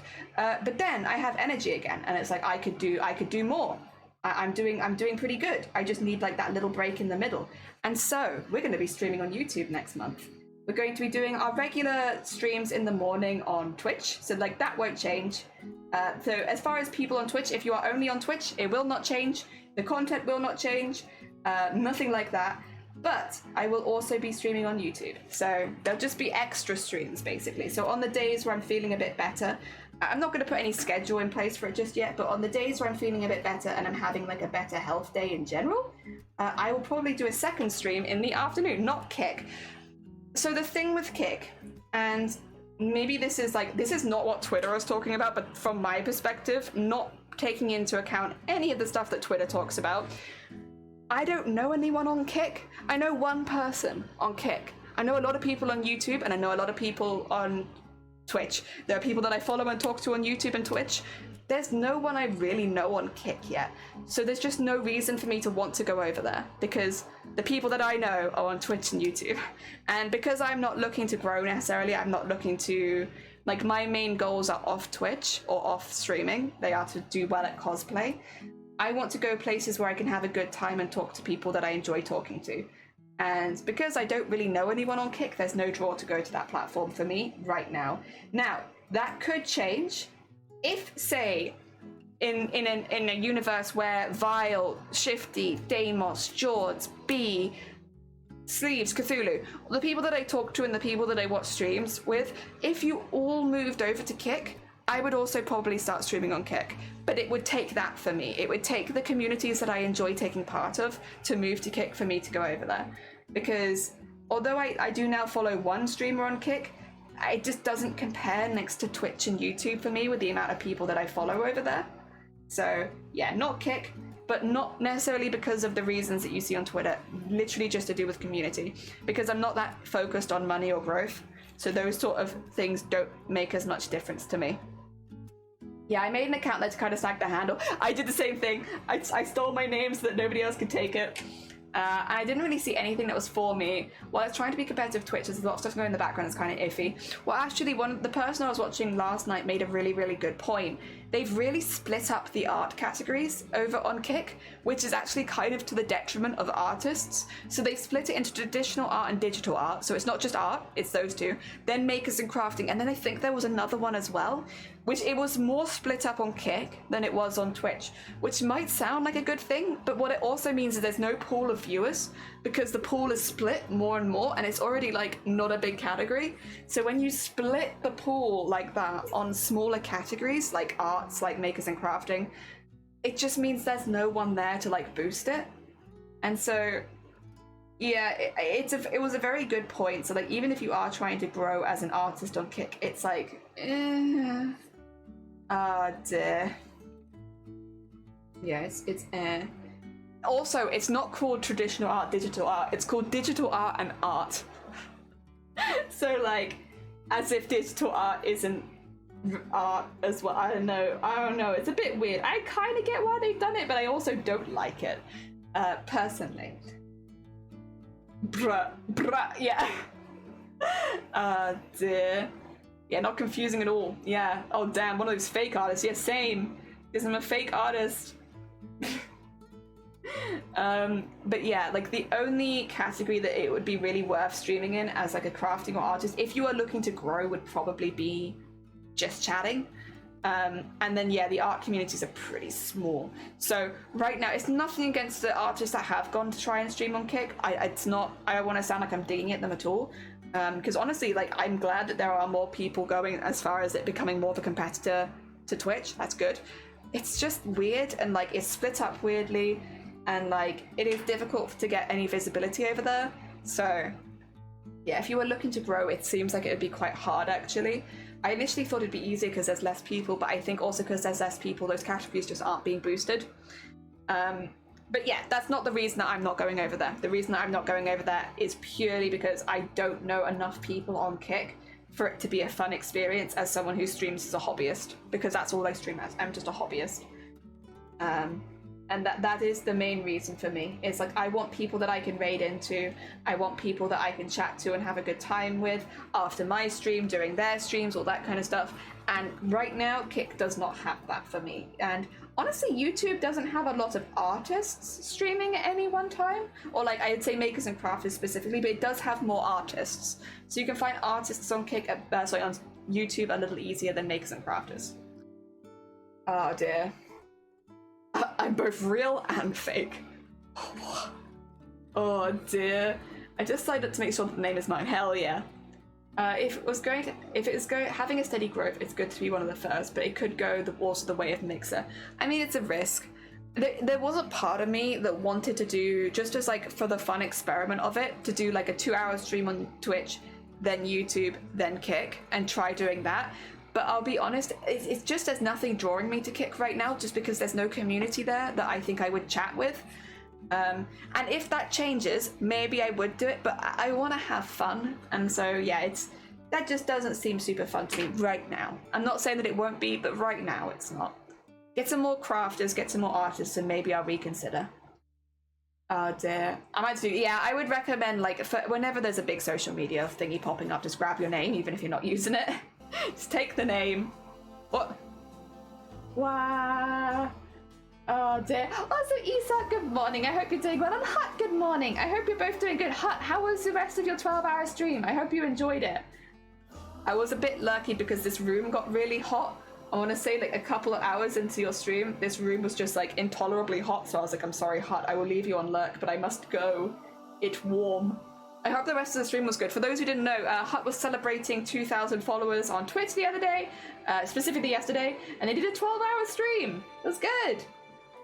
Dear, the money is a huge draw, and it flops at least those that use the benefit for it. That's the other thing, is like, if you are somebody who is trying to make Twitch or like streaming your career, and you're streaming on Kick as well because of the extra money, like, honestly, you go for it. All good. Completely understood.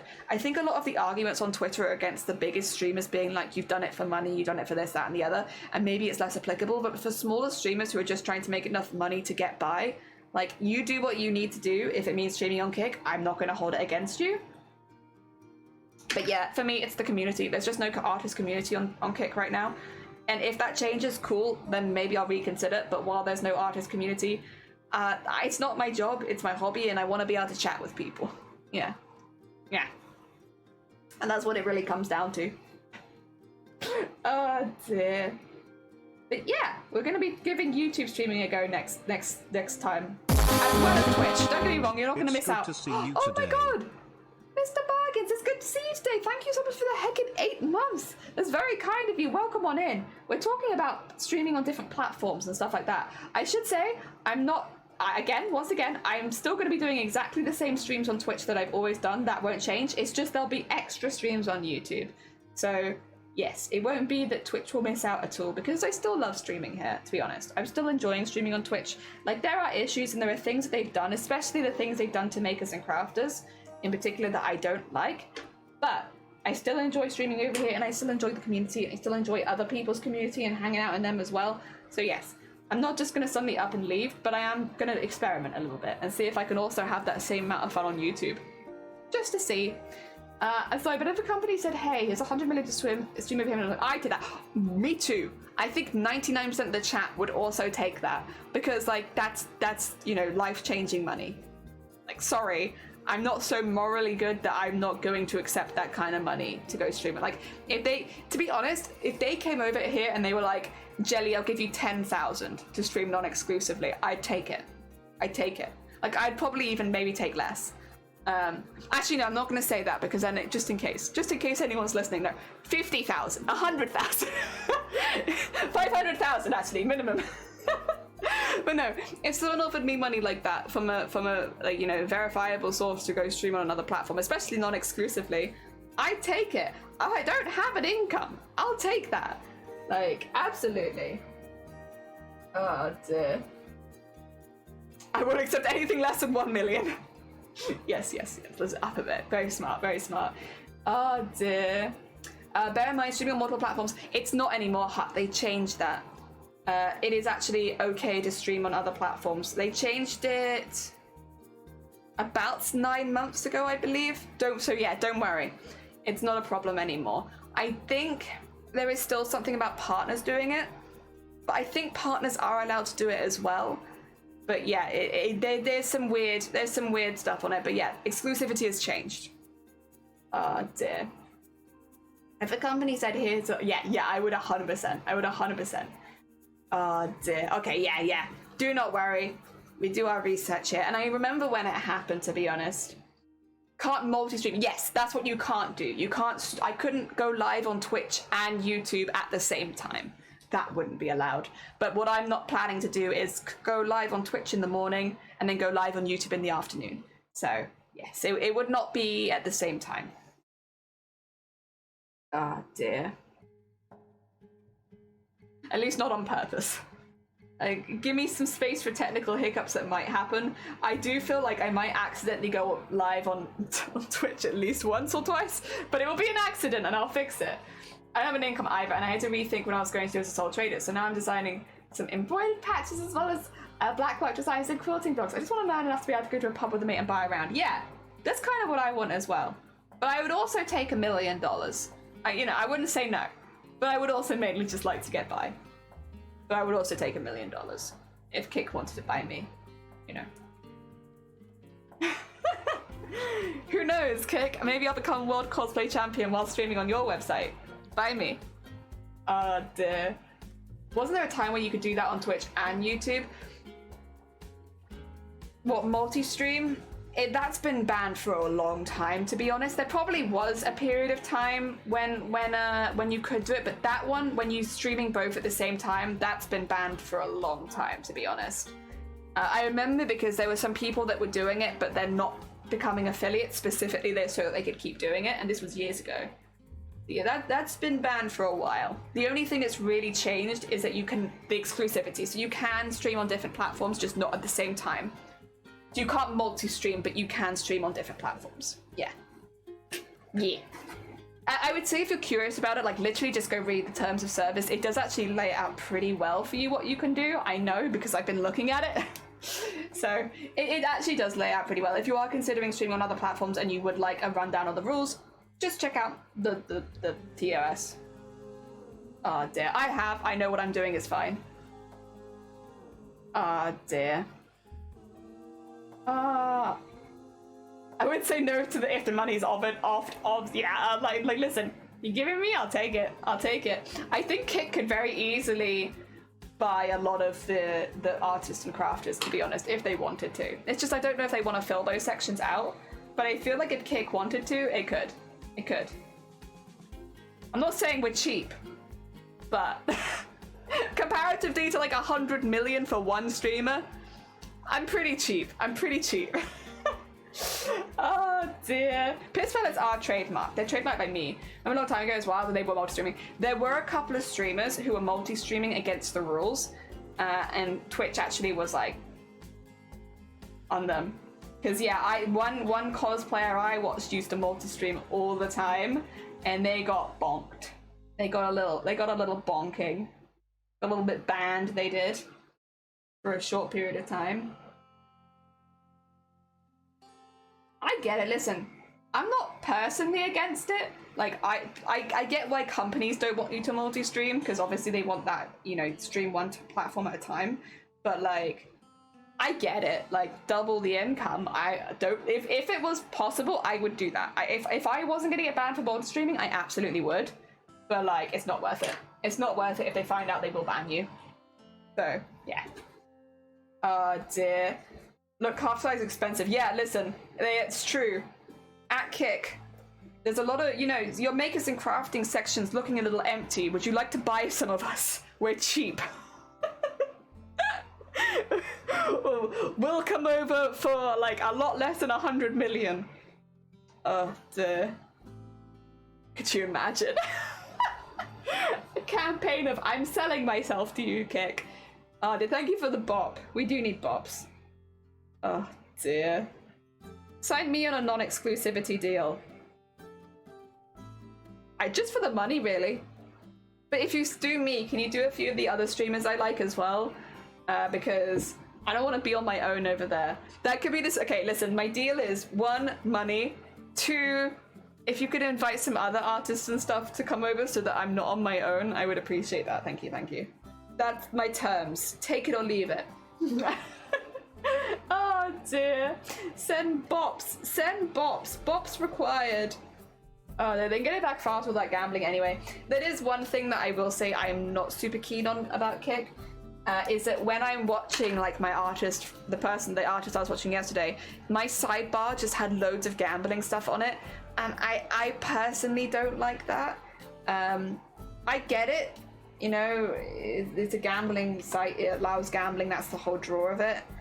But I personally don't like it being quite so in my face, to be honest. Like, literally the whole time I was watching this art stream, there was gambling streams on my sidebar. Constantly. Like, non-stop. And, like, I get it, but it is a bit... It's a lot. It's not for me. That's what it's not for. Oh, dear. Well, it's a good morning. I wanted to stream on Kik, but I'm too comfortable streaming on Twitch. Yeah, don't blame you. Oh, dear. I've already emailed Kik's customer service to see about a Bits alternative, since I have a lot of stuff that works on them. Oh, true. Wait, Val, are you considering going over there? Because then I'd have more reason to be on Kik if you're there. It was started by Fun Stake, which is a gambling company. Yeah. So a lot of their money comes from that.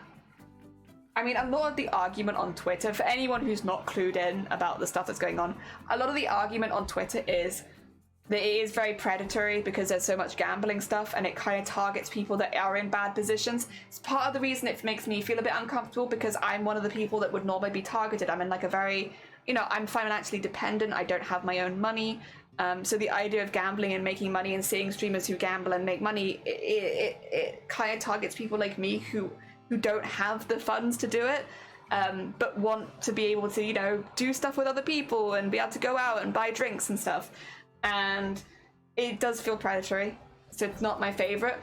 But then the other side of thing is Twitch, all the money goes and funds Amazon, which is also not a good company. It's also not like a good place to be funding. And for me, when I get subbed to on Twitch, the majority of that goes straight to Amazon. And like, so it's difficult because I do still feel like the gambling is the worst of the two demons, just because of how much it targets people who are in a bad place. But I'm not going to sit here and say that Amazon is a particularly good company either. Like, they do a lot of really awful stuff. So it's like, yeah. And that's basically what the debates on Twitter are about. In case you are not up to date, a lot of it has to do with the ethics of going and streaming on Kick, and also the ethics of streaming on Twitch as well, because neither is good. And yeah, it's very much a pick your poison, because you there shouldn't be an argument to say that either platform is based in a good place. You know, like, both of them are funding negative things. I guess one argument, again, it's so hard because, like, I personally find that Kick is more predatory with the gambling and stuff like that.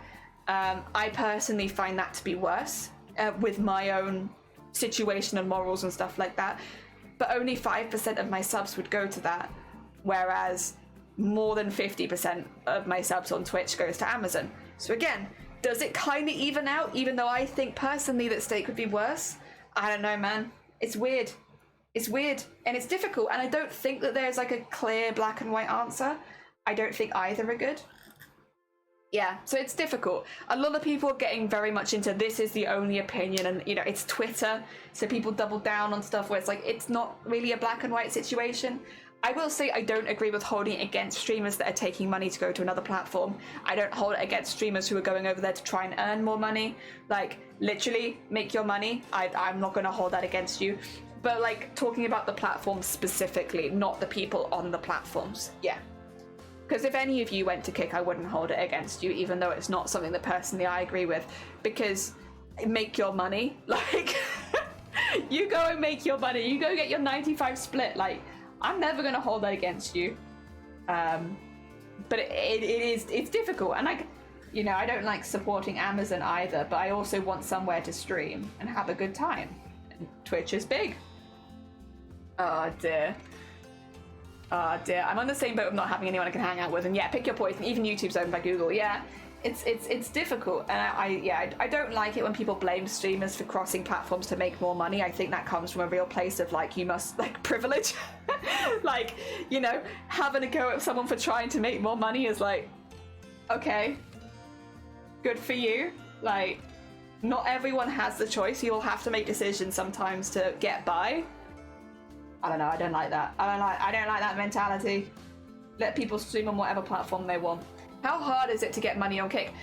So it's actually relatively easy to hit affiliate on Kick right now because there aren't a lot of streamers. If you already have a previous platform, for instance, you can actually hit it relatively easy. Partner is difficult too. But yeah, exactly. Stream for 5 hours, have 75 followers, and then you've pretty much got it. Again, if you already have a previous following on Twitch, going across, it's pretty easy, and then for every sub you get 95% of it. So whereas for me, I get about just less than £2. I get like £1.80 per £4 sub, so it's just less than half. Over there, I would get like £4. No, so I'd get like nearly the £4. I'd get like £3.80, I think.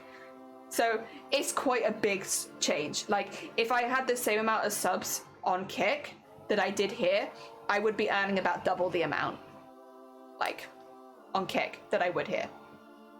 So yeah, it is quite a significant amount that you can earn more if your whole fan base moves across. But that is kind of what it hinges on, is how much of your fan base would move across to Kick. And if you're a bigger streamer, you'll probably have more people move across. If you're smaller, you'll probably have less. That being said, it also does, I think, if, say, all of the makers and crafter streamers, sorry, it's just in a weird universe where every single maker and crafter streamer moved to Kick, I actually think then a lot of the community would move to Kick as well. Because if there wasn't that community on Twitch anymore, and we all just wanted to watch crafts, I would go over to Kick to watch it. I think a lot of people would. So yes, I think it depends on the size of you as a streamer, but also the size of, like, the amount of people streaming similar stuff to you that people can go between. Because that's important. It's important to be able to watch more than one person. That's what I would do, yeah. I mean, for me, it wouldn't take the whole community going across. It'd take the people that I watch going across. So for me, it'd be like, again, Shifty, Vile, Dem, George, B, Cthulhu, Hut, like if all Sunkoi, if those people all moved across, I would move too. Because then the people that I like talking to are now on another platform, so let me go to that platform. I wouldn't necessarily stop streaming on Twitch, but I definitely stream on Kick more because the people that I like talking to are over there. And again, because I'm not looking to necessarily make this a job, having the people that I enjoy talking to around me is more important. And that's what would move me across. Or money. Kick. Or pay me.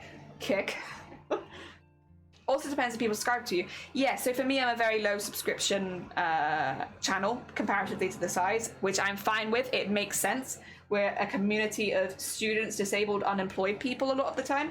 So it makes sense that I have a very low conversion from viewer to subscription, right? And it'd probably be the same on Kick. But even if I had less subs, it would still be easier to make more money. Do you see? Because I'd only need half the subs on Kick to make the same amount of money that I do on Twitch. Everyone only needs half the amount of subs. And then every extra sub after that is extra. So, yeah. That's why it's easier to make money on Kick right now. It's also the same with YouTube, but YouTube is a bit harder to hit the time when you can actually start to earn money. It tends to take a bit longer. Yeah. On Kick, you can get it in one stream. Oh dear.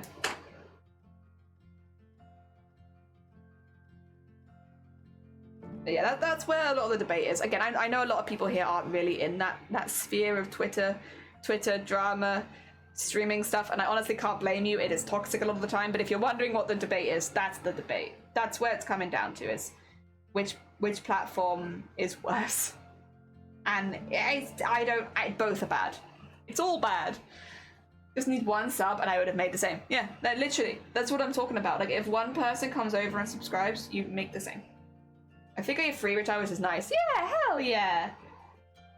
But it's crazy that that's all it would take, you know? And you can understand, I think, why a lot of people do go over for that split. I don't necessarily know how long-term that is going to work. The thing is, because it is so heavily... I was watching something about this the other day. So the 95-5 split is really good for us, but I can't imagine it being that good for Kick. But Kick earns so much money through its gambling and gambling sponsorships, and like people watch those gambling sponsorships and gamble with them, that it kind of makes it up. But then morally, is there the thing of you're getting a better split because people are gambling their lives away? Kind of, yes, actually. It's again, it's difficult, and I don't blame anyone for going over there to make more money. But I think it's important to be informed, but also to do what is best for you. And if you need that extra money, you need that extra money. If Kick had the option for bits, I'd be thinking about streaming on both sites since stuff could transfer over. I find it fun that people can interact with the stream like that. Yeah, that's fair. For me, it's just people. It's just, I need people to be over there first. I'm a sheep. I follow the crowd. The more people over there, then the more likely I am. But that's what it would take for me. I'm sure that's what it would take for a lot of small streamers who are more hobbyists. It's like you want the community to be there so that you can still chat and have fun. Oh dear. The owners are literally online casino owners. Gambling is all they do. Exactly. So yeah. It's... I don't really have anything against gambling in moderation and stuff like that, but obviously that's not what these streamers are doing.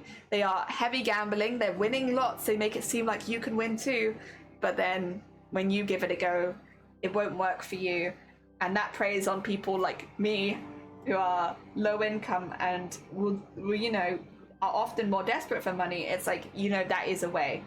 And that's why I'm planning to go between right now Twitch and YouTube rather than Twitch and Kick. It's just like you weigh up all the positives and all the negatives, and because money isn't really a positive, like it's not a factor for me so much, unless it's good money, like unless you're paying me 10k to come over to Kick. Unless the stuff like that, it doesn't make as much of a difference like per sub. And I'm doing okay on Twitch, so yeah, it would be YouTube is like the option for me. Honestly though, I do think it's cool to see that there are more people moving away from Twitch, because Twitch needs competition, and the fact that more people are going over to YouTube or Kick, I actually think that's a really positive thing for the people that are staying on Twitch. Make it more competitive. I'm just dipping my toe in to really get the gym moving. People aren't moving over there, then it's not really worth it. Yeah, and that's very fair. I think that's very fair. See if the community moves over, see if other communities are growing which you can also like take part in, and that would make it fun. And if it's fun, then there's no reason not to. Oh dear. Does that mean you can't be my sugar daddy? I'm really sorry. Not in currently. Like give me 10 years. Give me 10 years. You know, maybe. Right now, no. Can't even be my own sugar daddy. Can't even sugar daddy myself. Oh dear. Very understandable. The reason that why I hate it is now it's okay to advertise gambling here. Thing is, most gambling is owned by the government, so our government is taking advantage of people who are having a hard time. Yeah, there's a lot of ethics around gambling. I'm not going to get into it too heavily because there's a lot. But I'll go over like generally the overview of why people are upset. Ah dear. Thing is, gambling still is on Twitch. It's not that gambling isn't on Twitch at all. It is. They just have to be sites that Twitch is like verified. Or like America is verified. I can't remember which way around, but it's been verified by someone. There is still gambling on Twitch. No, like I'm not going to sit here and be like gambling doesn't exist on Twitch. It's much better. Gambling does exist on Twitch, but Twitch isn't funded by gambling. Yeah, that's the difference. That's the difference there. But you can still gamble on Twitch. There are still people that do gamble on Twitch. And the other thing is that Twitch doesn't advertise it as heavily. Kind of makes sense because it's very much 18 plus, and I think they want a bit more all ages at the moment. But yeah, it's still there. You can still see it. It exists. Oh dear. Yeah, it's a nuanced conversation. Honestly, it's a difficult one, and Twitter is not exactly known for nuance. It's you have to be 100% one way or the other, and that's that. It's like, that's not really me. There are some situations where I'm 100% one way or the other, but it's not every single situation. I live in one of the biggest gambling states in the US, and it's a very weird thing to me. We have a friend that likes to play at the casinos, and I hate it every time. It's such a depressing place to me. I buy a lottery ticket every birthday, and it's just my tradition, and I don't even know why. But like every birthday, I buy a lottery ticket. That's basically the only gambling I do. Oh no, that's not quite true. I donate to a charity raffle. So, but mainly I'm doing it because I wanted to donate to the charity and not because I want to enter like the monthly raffle. So technically I do two, but one of them is more just a monthly donation to charity that I like to do. So yeah, I would say that I purposefully go out of my way to gamble once a year on my birthday and buy myself a lottery ticket. And I keep it to that because otherwise I don't want to go on that slippery slope, to be honest. And I know that I'm someone who could, because if I lost money, there's the feeling of needing to get that money back. So I avoid it because no, I'm not a good candidate. I know I'm not a good candidate, so I'm not going to do it. But I'm going to do it for New Year's. It's also kind of a tradition. Yeah, you buy one on your birthday. I used to get a lottery ticket once in a while when I lived in California, but Nevada doesn't have lotto, only casinos. Really? Oh, okay, fair enough. I've never been to a casino, but again, it's because I'm not in a financial place to go to a casino. You go to a casino when you have spare money, or you should go to a casino when you have spare money. What's spare money? What is extra money? What is spare money that you can just go and spend on that kind of thing? Well, I can't even afford a coffee most of the time, let alone going to a casino. Like, absolutely not. Spare money. Never heard of her. So yeah, I feel like it's one of those things you can do if you have disposable income. But I don't. I don't go to arcades either, to be fair, Queena. The only time I go to arcades is when we've had like a lot of kids to rally round, and you know, we take them with the 2p machines. Keeps them busy for a while. Oh, they stink so bad. Oh, they allowed smoking? Oh, okay, that's even... Okay. It's nothing against people that smoke, but I only have one lung, so... I have to be a little careful with air quality. I only got one lung. I'm half breathing all the time. Heck. Yeah, no. Another reason probably my doctor would recommend me not to go to them. So please breathe good air. I refuse. I'm gonna go breathe the casino air. Oh, dear. Ooh. Ooh.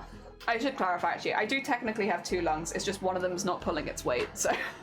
I have one lung that breathes and one very lazy one who just sits there. I do technically still have both of them in my body. Oh, dear. One of them's just not pulling its weight. The ones who are all like that, even if no one's in them, they just stink of smoke. Our downstairs still smells like smoke. So the people that lived here previously, we assume they smoked indoors. And like, we've taken out the curtains, we've taken out everything fabric. There's no carpet or anything. It still smells like smoke. And I don't even know what it's in. Like, I don't know what the smell is in. And like, we've lived here for a year and I can still smell it. It's in the vents. We don't really have vents. Like, in the house at least. Like, there's not really vents. It's in the walls. It could be in the walls. Like, these old British houses don't really have vents. Oh my god. But yeah, it's like we took everything out and it's still there. And it's been a year and it's still there. And there's no fabric in there. It will literally seep to everything, the walls, ceiling, the floor. Yeah, we've kind of come to that conclusion that it must be like, yeah, the walls or the floor. And like, it doesn't matter what we do and what we wash, it's still there. And again, we moved in here August last year, so it's nearly been a full year. And I know that they moved out June last year, so for that, they've not lived here for a whole year. And I can still smell it. And it's not even like I've got used to it. Like, it's the first thing you smell when you come into the house is like that smoky smell. And like, all of my family have been said it, like all of Shiny's family have said it's like, oh, there's a real smell of smoke in this house. And it's like, I know. And like, I don't know what we can do. I don't know what we can do to get rid of it. It just sticks. Oh dear. It's very frustrating. I would like our house to smell good. Doesn't matter how many nice smelling candles I light, it still smells like that. What temperature is it? 23? That's the same temperature as it is outside. We'll keep that then. Oh dear, it can linger for a long time. It might get less over the years. I hope so. At the moment, we're planning on... So the floor we don't want to change because it's a really nice floor. They got like a really nice hardwood floor downstairs. So like, it would be very expensive to change it to the same quality that they have it. So I don't want to change the floor. But we're going to skim the walls. So there'll be plaster over the top of it. So if there's anything on the walls, it should at least be sealed behind level of being skimmed. And... yeah, I don't know what else we can do. The ceiling we can't really touch. I'm not sure. People laugh at my jokes in the office, but not over Zoom. I asked someone why, and they said it was because I am not remotely funny. Swear to God. Swear to God. Ironhide, good morning. I hope you're doing well. Heckin' juking the system again. Welcome on in. We're talking about trying to get smoke smell out of things. So you're up to date with the conversation. Oh dear. It creates a film on the surface of everything. Do you think it probably is on the floor then? Again, we're not changing the floor. That's not happening. It's such a nice floor. Like, they got a really good, expensive hardwood floor. And like, there's no way we would have the money to redo that at the same level of quality. So like, we're not changing the floor, but do you think it's in the floor? The walls I kind of sussed out maybe, but it might be in the walls, and ceilings are most likely. The ceilings are difficult because, so they've got the ceilings done in a pattern, which we could just get rid of, but the pattern is like, it's kind of rare. So we've had some people look at it, and it's kind of like a feature of the house technically, because it's this old kind of style patterning on the ceiling. It's not got asbestos in it, thankfully, but it would be very difficult to have someone to redo it because it's an art that's slowly dying. And it's like, Do I want to get rid of that knowing that it's a feature of the house, you know? I don't know that I do. I'd feel kind of bad. It's probably cleaned professionally. Ooh. Yeah, probably we could. And we might want to move some of the boxes upstairs first, but like... Yeah, that might... So if we like skimmed and painted and then got it professionally cleaned, maybe? Yeah, we probably could do that. It wouldn't be soon on our list to do because right now everything's being stored in that room. But yeah, maybe. Maybe. Oh dear. It wouldn't 100% rid of it, but definitely could get less. Yeah, it's just like... It's just really obvious. It's very frustrating because like, again, it's not the nicest smell in the world. It's like, again, this is nothing against people that smoke. You're all good. But like, I don't want that smell in my house. I think even a lot of smokers don't want that smell in their house, you know? Oh dear. I mean, the floor, because we have hardwood floor and we get it cleaned, it looks great. Yeah, to be fair, probably wouldn't be a bad idea to get it professionally cleaned anyway, because we've had so many boxes on it and everything. Like, it'll probably need like a bit of a proper clean. So maybe it'd just be a good chance to kill two birds with one stone, get the floor looking nice and squeaky clean again, but also maybe get rid of some of the smell. Yeah, why not be a bad call? Why have we done this with vinegar? Really? Wouldn't that just make everything smell like vinegar? Like, I like food as much as the next person, but wouldn't that just make everything stink of vinegar? Oh dear. Heck. Because my mother smoked outside, yeah. I think most people don't want the smell in the house, even if you do smoke. Not everyone probably, but I think generally the consensus is keep it outside. I think these people, they were a bit elderly, so they probably just did it inside because it was easier for them. I do feel a bit bad though, because I know that they had dogs. Personally, I don't think I'd feel super comfortable smoking around a dog, but I guess it's their house. Oh dear. Ooh. I mean, that is another reason I'd like the smell gone though, because I imagine when we get a dog, because it's a when, we're getting dogs. I've always wanted dogs, we're getting dogs. But when we do eventually get some doggos, I don't want that smell, because their sense of smell is so much stronger than ours. I wouldn't want that smell to upset them or annoy them, because if it's annoying to me, I imagine it would only be 10 times more annoying to a dog, you know? Oh dear, because it is a strong smell. Even after a year, it is a strong smell. When you walk into that part of the house, it just smacks you in the face. Luckily, it's not around the rest of the house. It is just that one area, but it's like the living room. So it's only one area, but it's also like the main communal area, unfortunately. It's how it would be. There we go. I've nearly finished neatening this up in the back, by the way. Nearly. Dear. Yeah, probably smoking or watching telly or something. Yeah, probably. Again, they're a bit older. I don't think they had as much mobility. We know they didn't use the top of the house because the stairs were too small for them. So, like, they couldn't get up to the loft room, which is why it was basically empty, except for the couch that they left up there. Thank you for the couch. Yeah, it was basically empty, and they couldn't get stuff down from there. I think that's why they were moving, not because they disliked the house, but because it was just too much for them. Oh dear. I remember when we visited, it was always boiling hot in the house, and initially we thought there was a problem, and to be fair, the insulation wasn't exactly great, but it was like boiling hot in the house in February.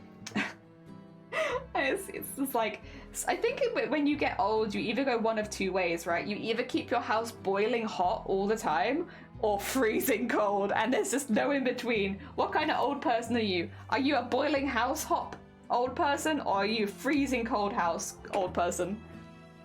Oh dear. There we go, look at that! That's a nice piece of smocking. So this is for this size piece, which is why I figured I wouldn't have to do another line, because that fits very well in the middle of the smocking there. Yes, good. Good, let me have some ginger. Wait, you brought a furnished house? Hope you paid for that. We kind of did, but not on purpose, because we kept their chicken coop shed, which is actually 2 sheds that they've engineered together. And we also kept their sofa. Oh dear. Ah.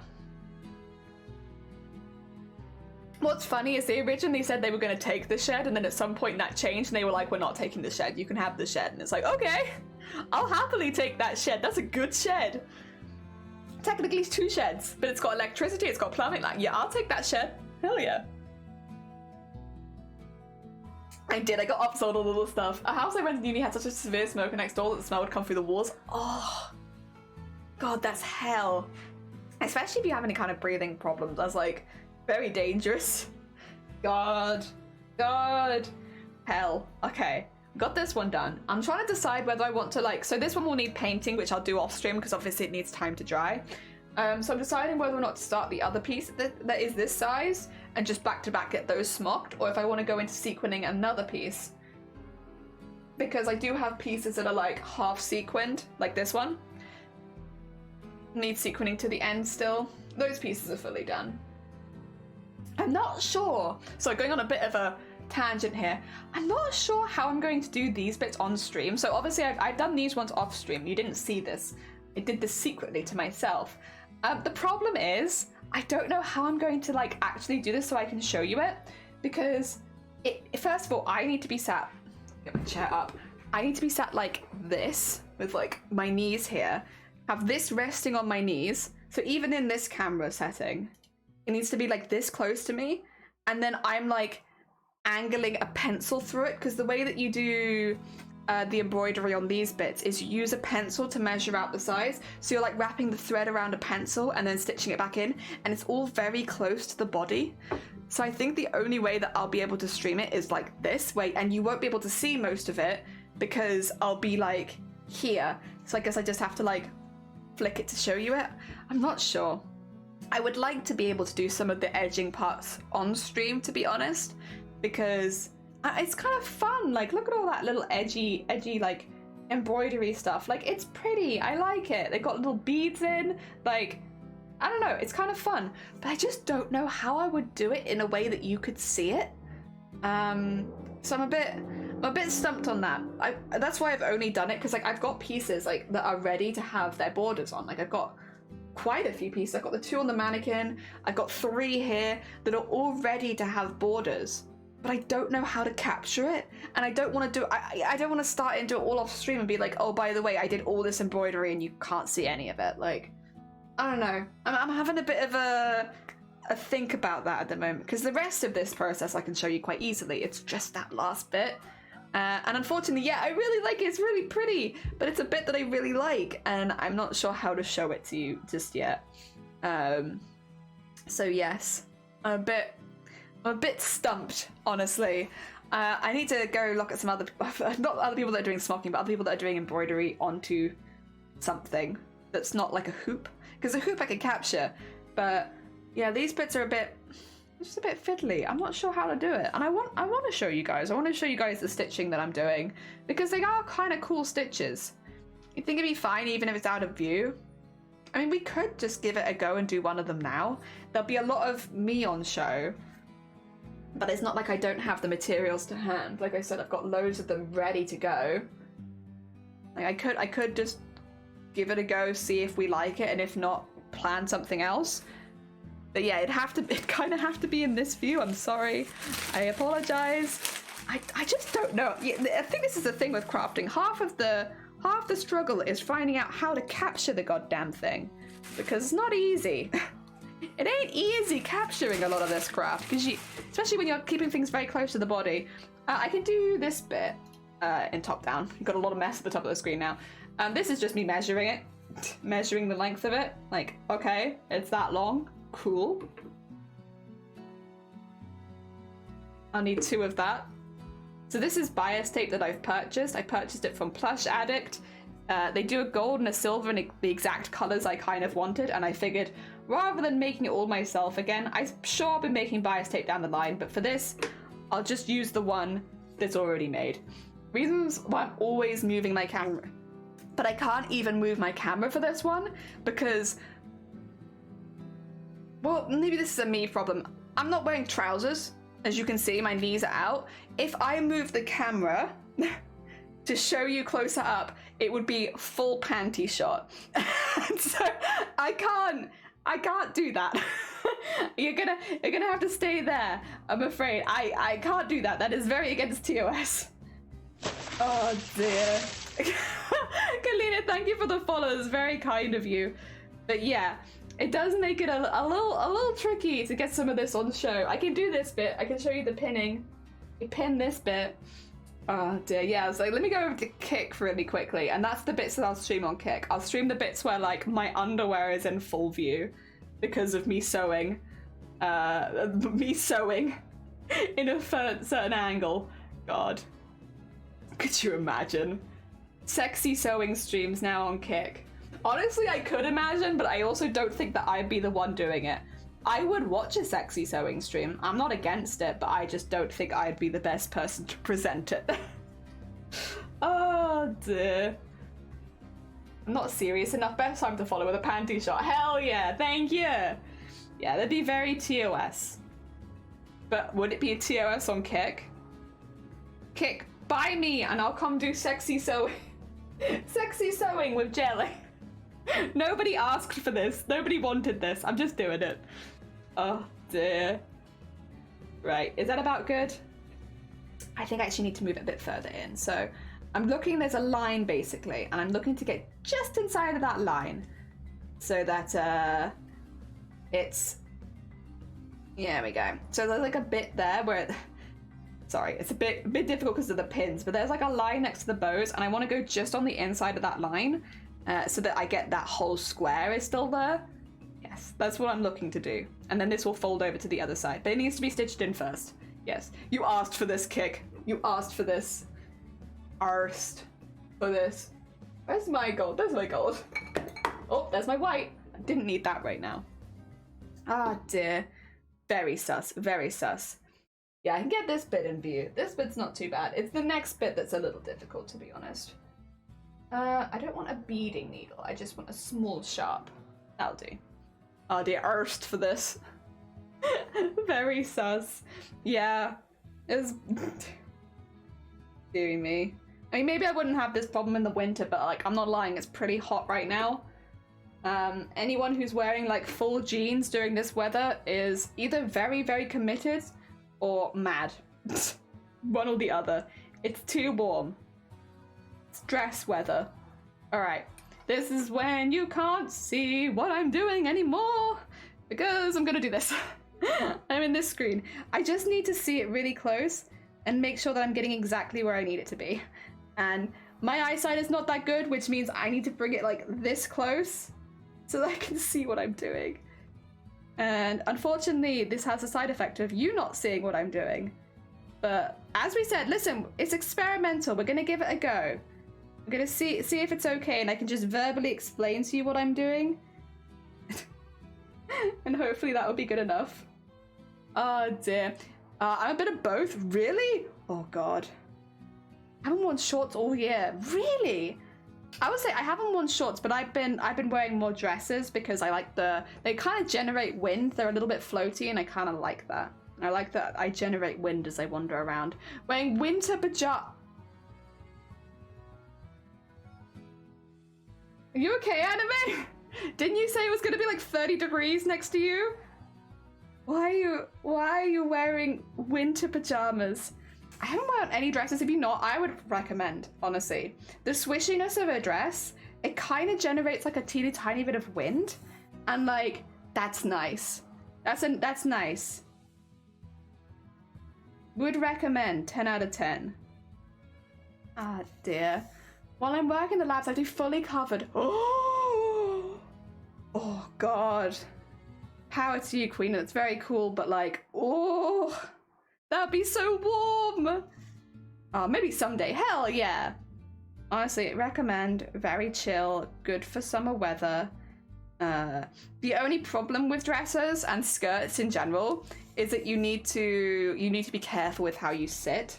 Otherwise, yeah, you end up exposing more than you wish to expose. That's the only downside, because obviously with like shorts and trousers you can normally sit pretty all over the place, but yeah, not with dresses and skirts. You have to be a little careful.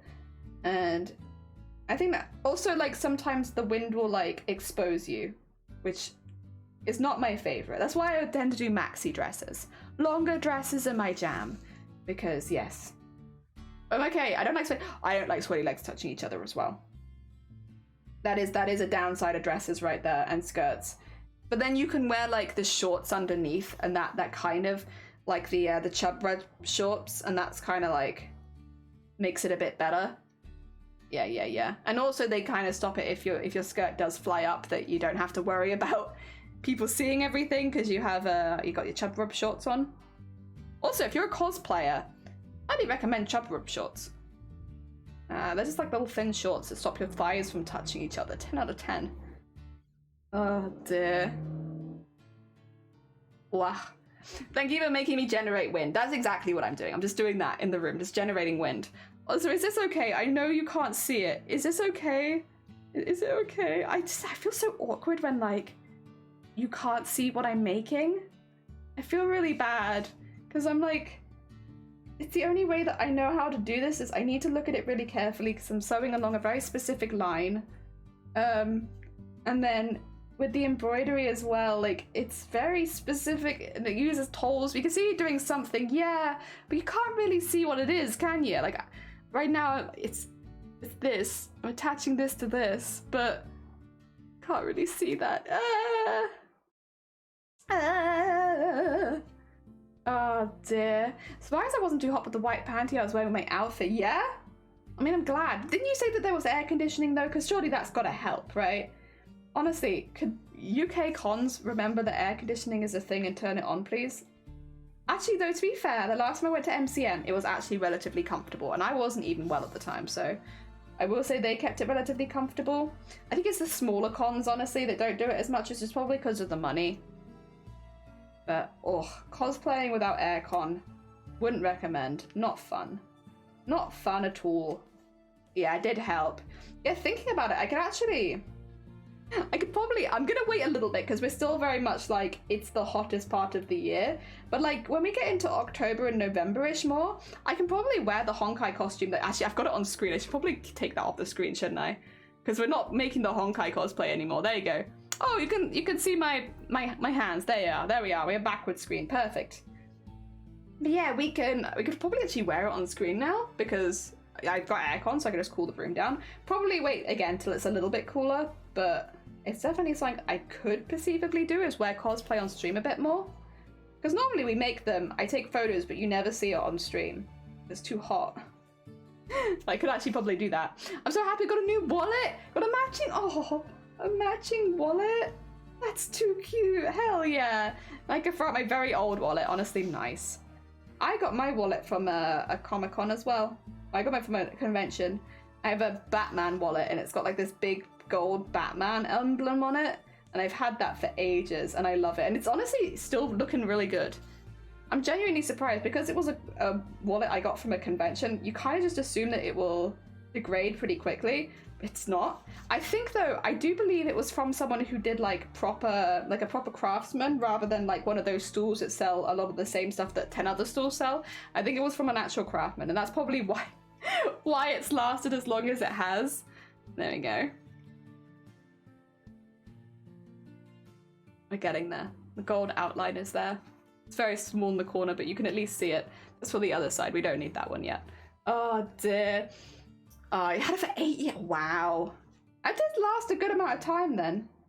Yeah, I can see you needing the new one after all that time, but like, actually it lasted pretty good.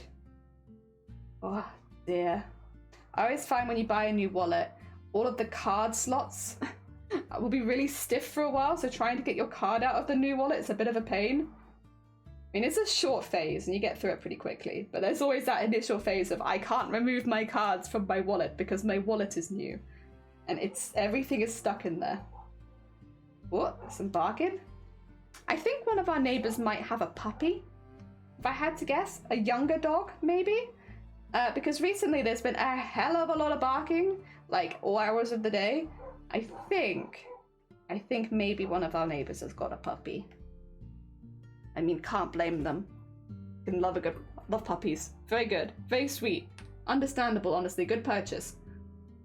Oh dear. Oh, look at that.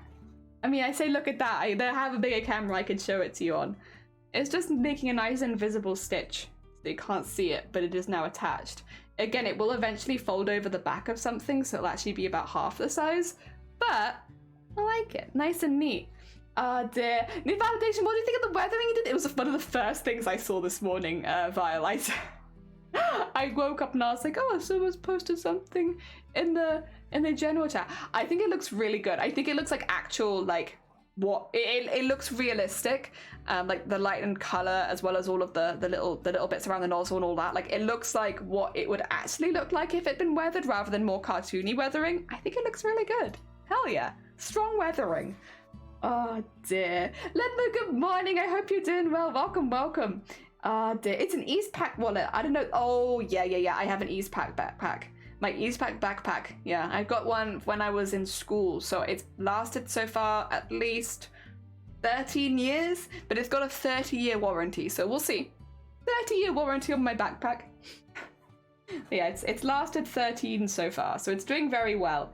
I'm good. Great, thanks yourself. I'm good. I'm a bit self-conscious because we're streaming a little differently at the moment, just because I want to do some of the embroidery on stream, but it's really hard to show it because I need to have it so close to myself. But other than that, I'm good. Other than the slight embarrassment, I'm doing very well. Thank you. I hope you are also doing well. With this as well, a small thing.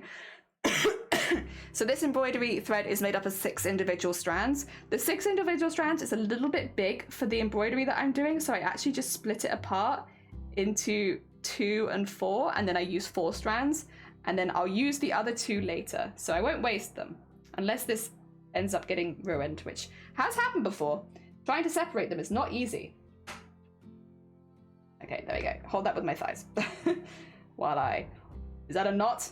Is that a knot? If it is a knot, it's actually okay because... Oh, no, there we go. So that's 2 strands, and now the other one is 4 strands. And we're going to keep the 4 strands, and so with that. So it's just a little bit thinner. It sounds very pedantic, but I did some tests, and it just looked a lot better with it looked a lot better with 4, so that's what I'm doing. Even if it's a little bit pedantic. You know, if it works, I don't mind. I do need a little needle to thread these all through. Thread these all through. Can I use the same needle I was just using? Maybe? Ah, dear. B, good morning. I hope you're doing well. Welcome on in. We're doing some we have been doing some smocking. I'm now doing some embroidery around the edge of the smocking. Alex, thank you for the follow. That's very kind of you. Welcome on in. So I'm just getting my needle thread with hopefully 4 strands of embroidery thread. So going through a regular needle with this is a bit of a pain, but I've done it. I know I can do it. So I just have to do it until it works. Hello, hi from Romania, hi from Wales. I hope you're doing well. Welcome on in. Yeah, we've been doing, I can show it to you in a second. Let me just thread this this massive thread through this teeny tiny needle. I know there are like hacks for this, but I'm too lazy to do hacks. I'm like, let me suffer. That's what I want. I want to suffer. Oh, did I get all of them through or just 3? Yeah, there we go. Oh dear.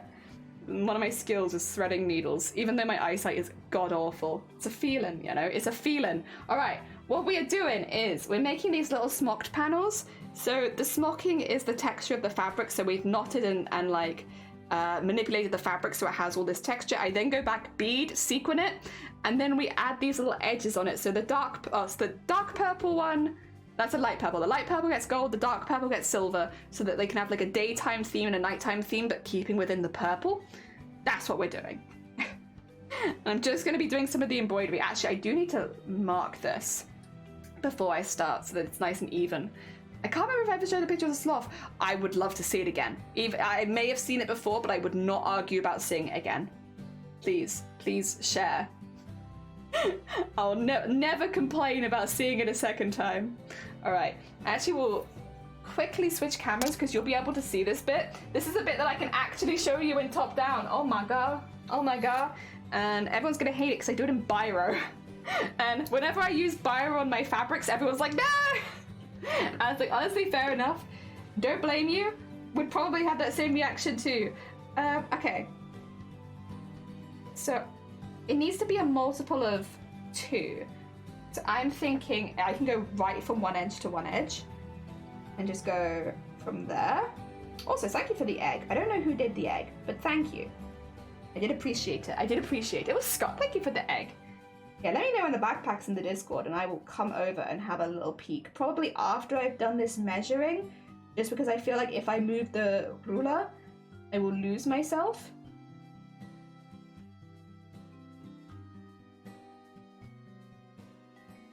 Okay, and then... Oh my god, another splash? Oh, Fairy, thank you for the follow. That's very kind of you. Yeah, we're actually making a costume with all of this. I don't know how familiar any of the new people are with the Owl House. We're making a version of the Collector from the Owl House as if they've been reimagined in the 16th century. So we're using a lot of hand stitching techniques. In fact, I have the challenge in this cosplay to not use a sewing machine even one time the entire time through the costume. And we are aiming to have this finished for November 2024. So it's a very long build, but we probably will do some other smaller builds in the middle. Like, I don't think I'll only do this one for the next year and a bit. But yes.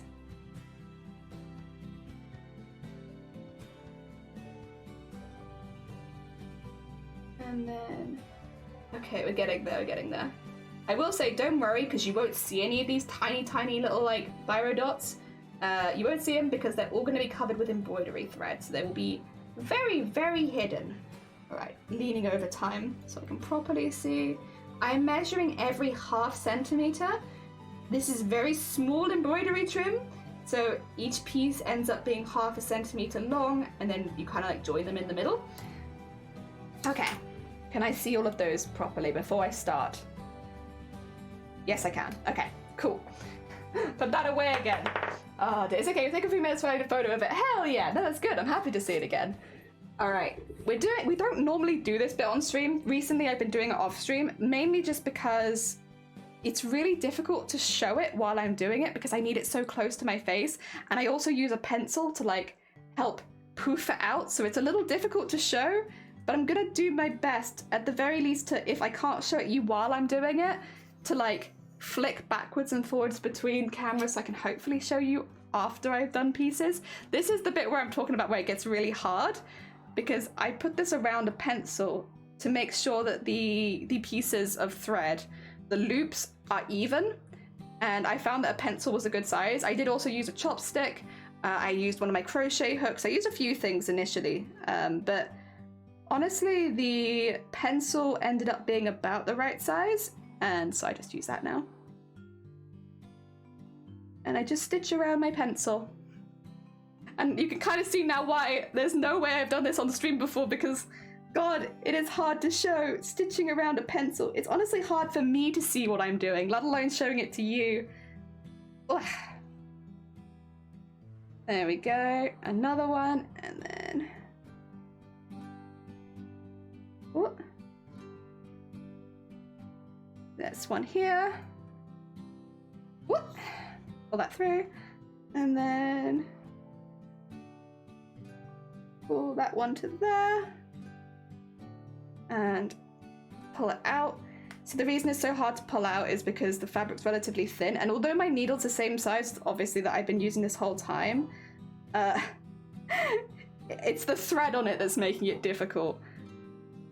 Okay, so get that through there. And it's 4 per thing. 4 per thing. There's the 4th one. Then I can take the pencil out. And I just pull that last one a little bit smaller, so it's not quite as big as the others. Go through the next point, which is ½ centimeter away. And then carefully does it. And pull a little bit tighter, I think. And then thread the needle through all 4 of the loops that I've just made, go back into the same place I just stitched, and then holding it high as it sews so that it doesn't poof out one side more than the other. Oh, thank you for the follow, whoever that was. It's very kind of you. There you go. And then you get a little petal. A little petal, a very, very small petal. Susan, thank you so much for the follow. Then oh, wait, sorry, Susan, we do have a no ages policy. I'm so sorry. Would you mind retyping that? Because I saw an age and I immediately had to delete it. Would you mind retyping it so I could read the rest of it? Sorry, no ages in chat. Very, very anti-age here. Otherwise, I hope you're doing well. Thank you so much for popping by. Ah, dear. And yeah, eventually, when you do them all back to back, you get a whole row of them. They look really good, but you can see why it's so difficult to show this kind of stuff on stream. Because it's so small and you're also using a tool. See the Scotland Life scrapbooking and card making. Hell yeah. I love watching scrapbooking. In fact, TikToks are very aware. TikTok is very aware that I love watching scrapbooking because it keeps recommending scrapbooking to me. I just don't have the space for another hobby. But I love watching it. It's very satisfying, almost like visual ASMR. You love my name? Thank you. Yeah. It wasn't even, like, this was not going to be my original go-to name. The original go-to name I was going to take was taken. And I'm so glad that it was, because I've really loved having the name of Crafty Jellyfish. It's been really easy for people to read. It's easy to shorten to either Crafty or Jelly. Like, I love it. I'm so glad. I'm so glad. I can't remember what the name exactly was that I was going for, but it wasn't as good as this. So I'm glad that I got this one instead. Plus I can have it on all my socials, and that's nice. Consistency is very satisfying also. There you go. So I'm just sewing a pencil into my work again. Onto the other side now. So I've skipped 1/2 centimeter and then gone into the next 1/2 centimeter across. And I'm just doing the 4 loops there now. And then put that one in there. And there. I stream my 4th stream in a few hours, scrapbooking if you want it. Oh, that's very kind of you. I mean, I've only just met you. So I'm probably, we'll see. Oh dear. And then I pull it a little tighter. And then, there we go. Yeah, I think I might have gone a little too far with the first one. Maybe. And that was, but I can even out here, so it's not the end of the world. There we go. Oh, come on, come on. Oh dear. Oh, come on. I'm going back into a bit, there we go, where I've already stitched, so it's really thick. Fortunately, the fabric is actually pretty sturdy, so it's like, it doesn't actually matter if I yank it too much. I don't want to be too bad with the thread because I do want it to be, there you go. I want it to be relatively neat. Poof that out a little bit. And it makes like a little, I don't even know what shape you'd call it, like a little bow maybe? Like a little 3D bow. I do stitch it down a little bit more because I don't want it to get caught. It's a cosplay, it's going to be worn to a convention. I don't want it to get caught in things as I'm like wandering around, so I do stitch it down. I don't think you need to, but it's just one of those things when you're thinking about wearing a costume to a convention that yeah. Turns out I don't have any great pricks. Oh, bless you! We'll see it. One way or another, we will see this sloth. Yeah, I don't like having things hanging off. You could probably get away with it if you were just doing it for a photo shoot, but for a convention, I don't know why. Conventions are just like, if anything can get caught on your costume, it will. Like, even if it's like a really low percentage chance, it will still happen every single time. Ooh, there we go. Another little stitch there, and then we do this again. Yeah, I think the stuff with the pencil, it'd be really difficult to show you in this because I need to be so close and I'm like stitching underneath the pencil. But it's okay. If this is like one of the only parts of the costume that I can't show really close up on stream, I guess it's actually not that bad. So yeah, this costume we're kind of challenging ourselves to not use a sewing machine at any point. So it'll be a lot of hand stitching techniques, which is good because that also has the added benefit of like getting me to practice hand stitching more, which is something I want to practice more. since I rely on a machine so much for a lot of my quicker costumes. So it's like it's a win-win. But yeah, luckily it does mean most stuff's a little easier to see. It's just stuff like that that's hard. Never been to one before, so wouldn't know. Yeah, conventions, it's just, they're very busy, very crowded places. And if you imagine like a lot of people wearing costumes with bits sticking out of them, it's very easy for like one person's bit sticking out of them to catch your bit sticking out of them. And if the bit that's sticking out of you is weaker, then yours will break. I mean, not that it's a competition. I don't think you should be going around trying to break people's costumes. But like, you know what I mean? So like a sequin will probably break before a piece of armor, you know? Oh dear. Ah, that's why Autumn haven't been, yeah. It's very crowded places, to be fair. Not good for anyone who doesn't like crowds. Although, to be fair, more conventions have open spaces outside these days, which I think does give you a space where you could just kind of relax and chill a little bit. But it has to be within your comfort level, and if you don't fancy it, you don't fancy it. Oh. There we go. Oh dear. I'm planning on going to my first con this summer. Oh, Echo, good morning also, Echo. I hope you're doing well. Hell yeah. Oh, good luck. I hope you have a really, really good time. Is it like a really big convention, or is it sort of more of a local con kind of thing? Oh dear. Wow. There was a couple I considered, but it's very expensive going to conventions. And also when you don't have a car, you have to do a lot of travel planning. And I was just like, nah, you know what? We'll save our money. Save money, build house, you know?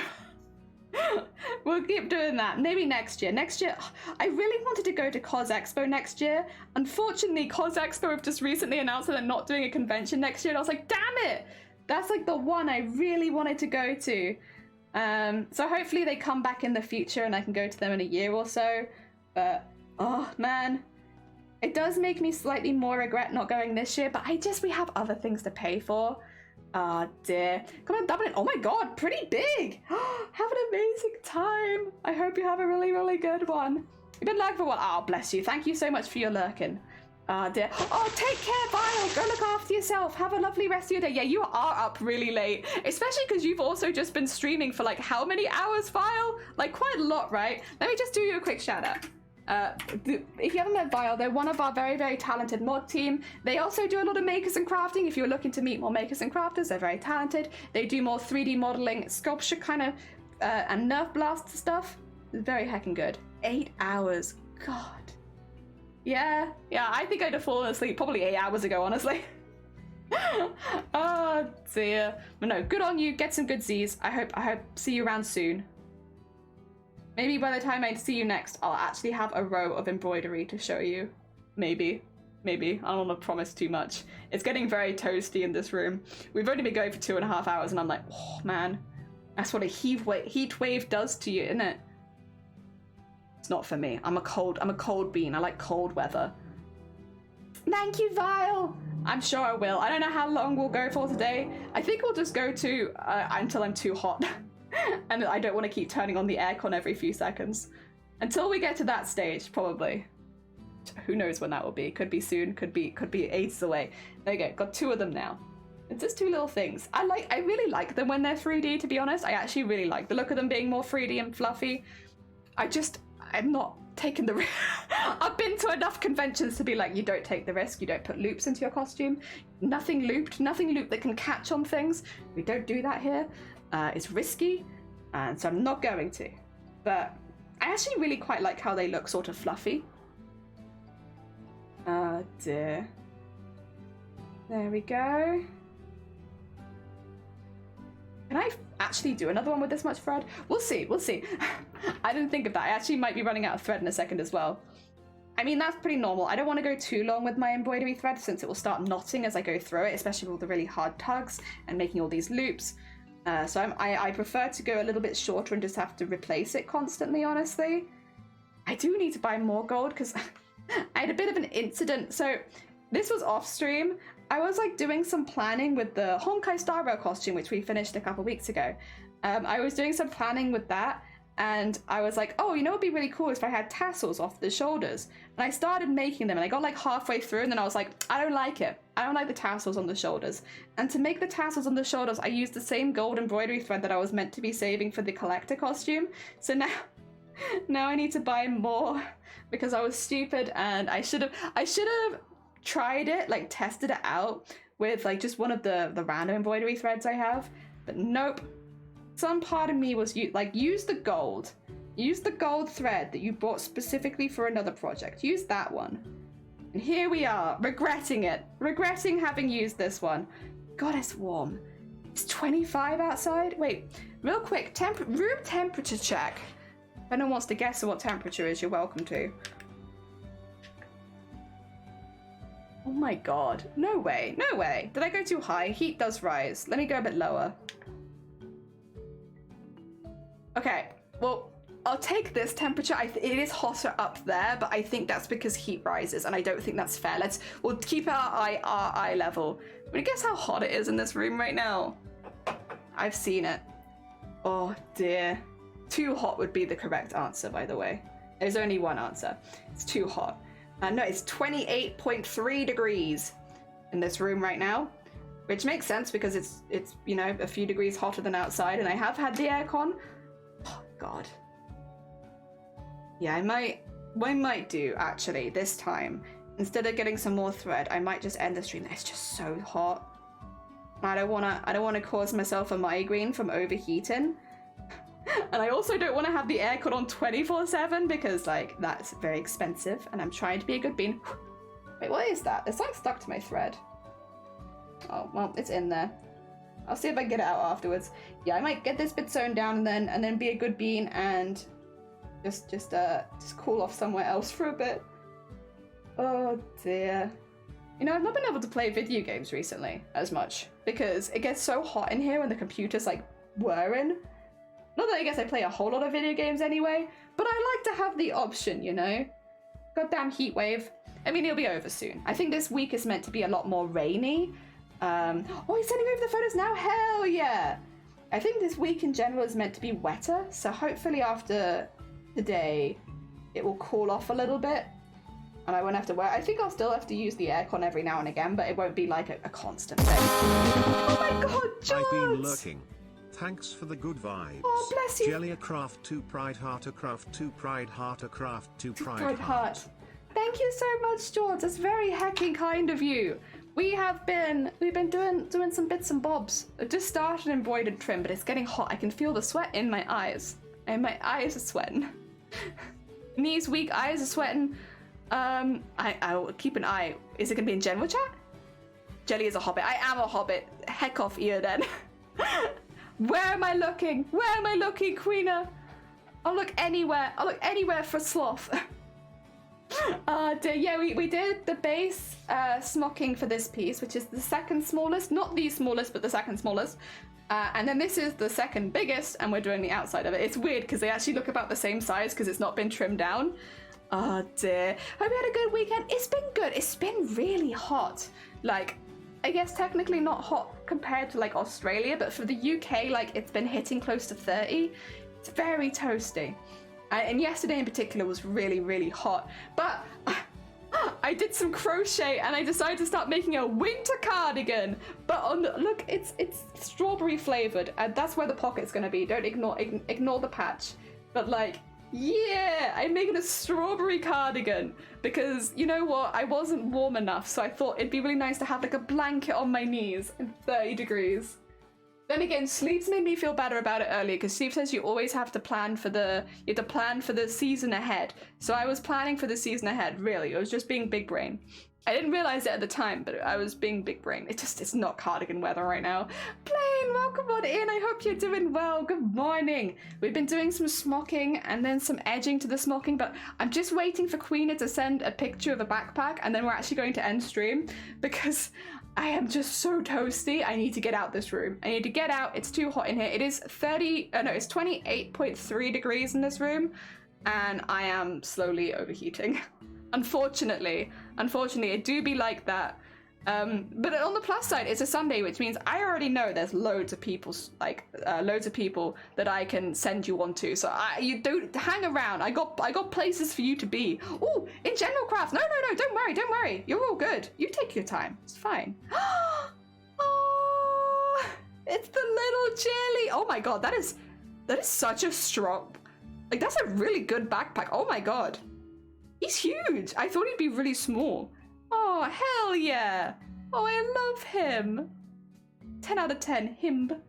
28.3. It's so cold here. It was 10 for me. Man, can we swap weather? Because your houses are built to deal with 28 and our houses are built to deal with 10. It's too hot. Like, I can literally feel the sweat around my eyes. That's how hot I'm getting, which means, like, I gotta go. I gotta go. But it's meant to rain this week, so I am hopeful that it's going to get a little bit colder just so we can go a little longer without me dying. It's a bit of a pain, to be honest. Summer is not my season. That being said, who should I send you to today? Oh god, we have... Again, I knew this was going to happen. We've got options. There's a lot of people live. I am thinking... I'm going to send you all over to Jay. I'm going to send you all over to Jay because Jay started 14 minutes ago, which means that they're probably going to be going for a while. And they are also making a cardigan, which makes me feel better about me making a cardigan. So I'm going to go over there. Hell, oh wait, I just... Yep. Raid Jay. There we go. They also have lots of good rainbow gear, so if you're looking for some, like, pride feelings, if you're looking for more rainbows, they've got it. Hell yeah, they got a good pride setup. Although I think it is also just their general setup. And I wish I was that organized. I am not. Oh no, I'm glad you could pop by. I'm sorry that it is a slightly shorter stream, everyone.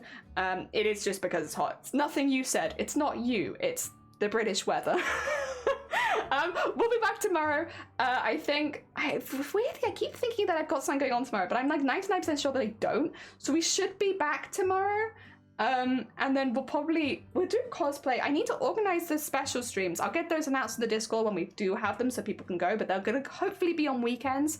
I think the design stream will be next Saturday, and then I need to plan for the Apex and the spooky stream.